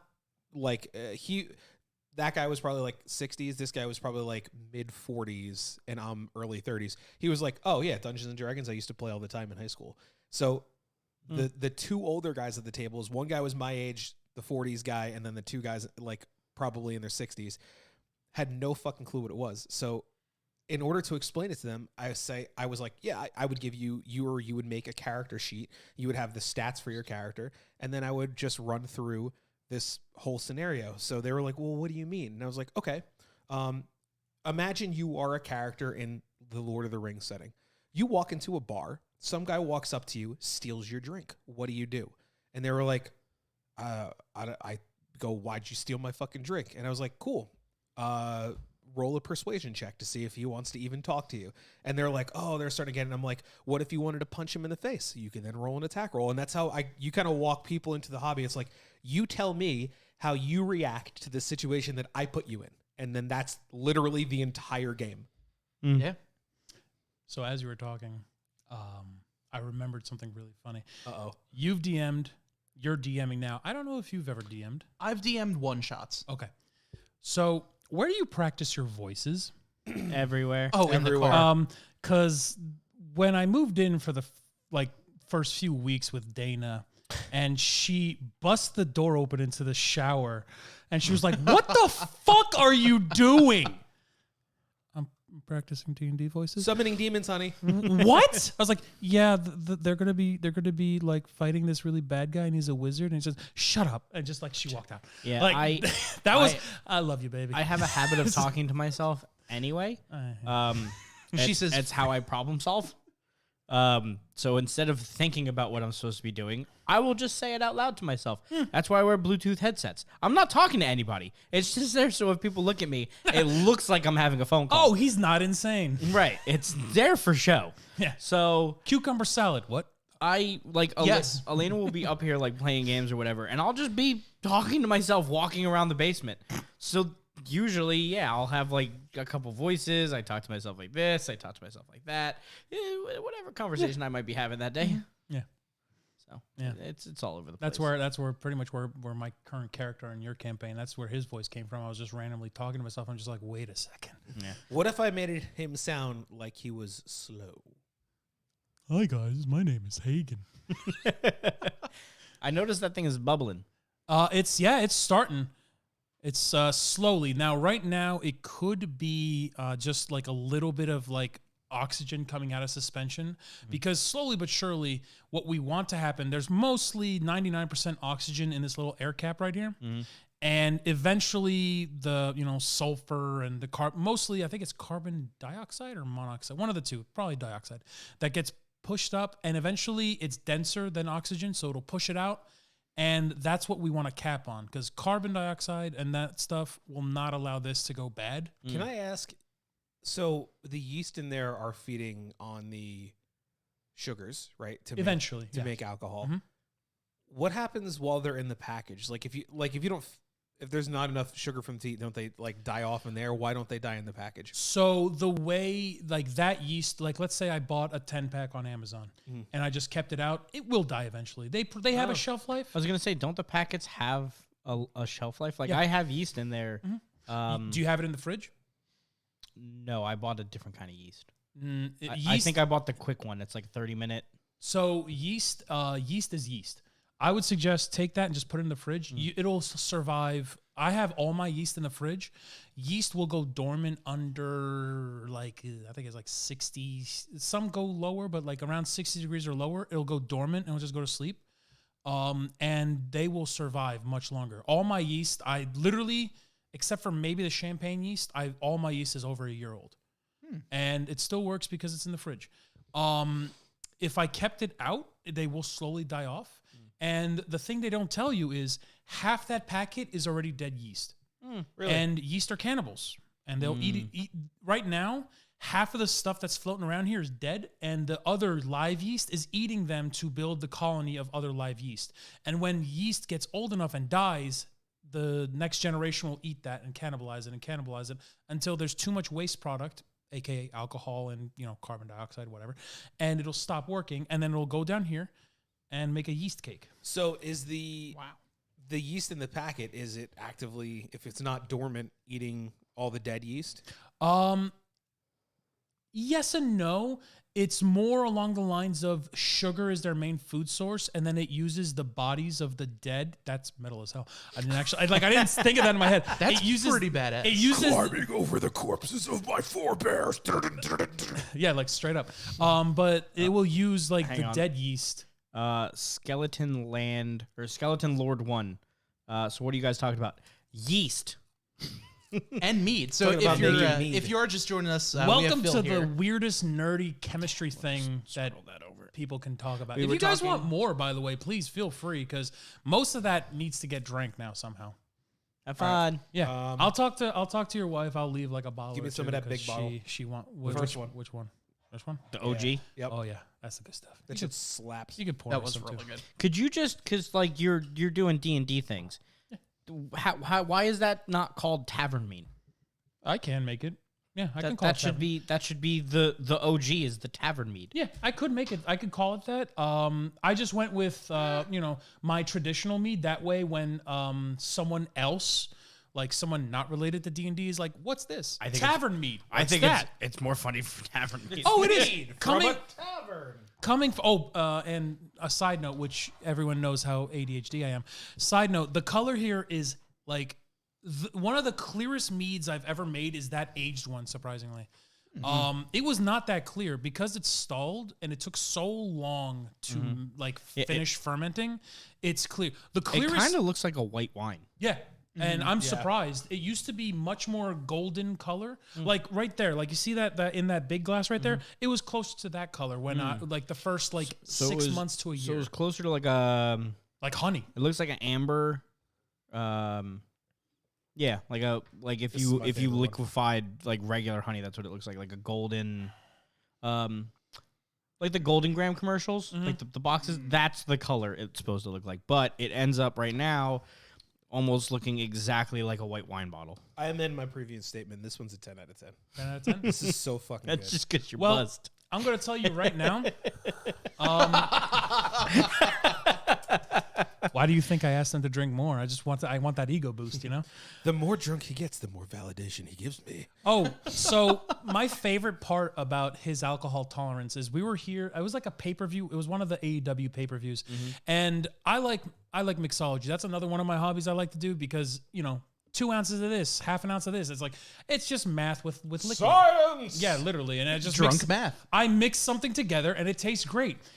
Do you know that I only drink like 10% of what I mix? I just kind of make it to recipe and they're like, wow, this is great, Phil. How did you make it? I was like, I followed a recipe online where I just made it up on the spot.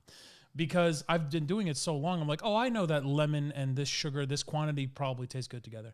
So all of a sudden he goes, oh man, Phil, no, I don't want a mixed cocktail because I'm not good with mixed drinks. I was like, dude, I'll mix you something that you won't even taste the alcohol. I did. I remember you said, wow, you didn't put any alcohol in this. Like, no, I put 4 ounces of alcohol in there. For those at home. Hit me like a fucking truck. For those at home, if you go to a bar, like a normal, like not even a dive bar, just a normal bar, and you ask for a cocktail, like a whiskey sour, they'll put about an ounce and a half. Isn't that what you made me? A whiskey sour? No, you made Jake the. He made Jake the. During D&D, but for that party, I took something. Thank you for and the it was follow. like, hey, I made you something with like whiskey and no, it was vodka because you said you didn't like any kind of like whiskeys and stuff. So That's not true. really, I lied. honestly, I don't remember now what I made you. Yeah, I don't. But remember whatever it wasn't was, whiskey. it was whatever it was, because to finish the statement, bar will give you anywhere between 2 ounces to an ounce of alcohol in a normal size And drink. Yeah. If you complain in a bar or a restaurant that your drink does not have enough alcohol in it, they will give you what's called a shooter, which means they bring it back to the bar, they pour a little bit of vodka in the straw, and then they give it back to you. Yep. And fun fact, if you go to a bar, like a wedding specifically, and you shoot down a 20 into their little tip bowl, you just made some best friends. I used to do that. I do in that. AC. I always do that. Everett used to bartend for weddings. And he used to tell me, basically, anybody that comes and gives me a big tip, I just fuel them drinks. You all give them. night. You give them one at the beginning of that. I used to do this in AC all the time. I would go to a bar. I'd give them a $100 tip, and I was the person buying all of the alcohol for all of our friends. I remember I gave them a $100 tip, and I was like, there's no way this is going to work. I just gave somebody a $100 bill for no reason. I went and I ordered them a rum and Coke. They gave me a cup of rum with a splash and of a Coke. cup of Coke. Yeah. They were like, here you go. And I was like, Have fun. and then I was like, oh, I need, can I get like a couple shots of tequila? Gives me a full solo cup of tequila. He goes, here you go, $8. I was like, Sir, I have some very funny AC drinking stories. Sir, you just poured me half a bottle of tequila. yeah. I'm like, here's We another went $20 tip. Me, LaMonica, and a couple, 2 or 3 other guys from one of our bands went to the Borgata after one of our shows in AC. And by the way, not on a big stage, like little dinky, like nothing place in the middle of like downtown AC. And I'm not a huge drinker. I get drunk really quick, but I don't have a lot of drunk time. I've only blacked out once. I usually just get crazy drunk and immediately pass out. Right? It's filtered water. I can drink it. So That's fair. There might be a little bit of like honey or something because I put the funnel in. Probably just a sterilizer. And some cat hair. And cat hair, you know. So we're all sitting at the bar in the center of the Borgata with all the glass walls. And Joe said he got up and looked over, and the rest of us, including my wife, were all head down on the bar. And he was like, oh, man, this is going to be a last call. So he gets up to leave, and he just slams head first into one of the glass walls. And the security guard looks at him and laughs. And he goes, oh, fuck. And he walks over to the next spot and into the next one, just straight into the glass wall. And I remember him looking over at the security guard and go, how do I get out of here? Oh, God. He also got so Fantastic. drunk once he tried to fight a house. That happens. Wonderful. Yep. So But I feel like that's a good jumping point or jumping off point. Fighting a house. that's Fighting great a way to do house. it. But yeah, Phil, thank you so much for coming on. Really appreciate it. Great job. The mead is fucking fantastic, and Yeah. I'm really excited to try the tabletop trio blend. we'll do Yep. another episode in yeah. 3 months, 4 months, 5 months. When is Yeah, it? about there. By then, I'll probably have that sizer done. I might make something else, so Be a I'll have something new to spring- taste. Spring mead. Yeah, it'll be fun. But Phil, you said you just kind of give to friends and all that kind of stuff. So there's really no like contact info. I mean, you can find now that I might post some more stuff on like Instagram, like the progress photos of this guy. So you Are can. you gonna open up an You have an Instagram for the dragon, directly for the your drunken mead? dragons? What was that? Do you have an Instagram directly for the mead? No, just my personal, which I barely post anything on there anyway. So it's just What's the at? PRPL Prince. It's Purple Prince without a lot of the vowels. Fair Sounds enough. good. Don't forget to subscribe here. Thanks for chatting with us. Yeah, definitely. Check us out on all the social medias as well, at Tabletop Trio. New podcast episodes usually go up the next day, so Thursdays-ish, as long as I'm able to get to editing them at a proper time. It'll be up on YouTube about tomorrow morning. Sometimes they give us a hard time. And anywhere you can find podcasts as well, except for Apple Podcasts, because they're still being a pain in the dick. Because That's gotta hurt. they're Classic. the worst. But yeah, so for one final time, I'm Bob. I'm Joe. I'm drunk. I guess I'm Phil. And this has been Tabletop Trio. Thank you all so much for hanging out with us. Have yourself a fantastic week.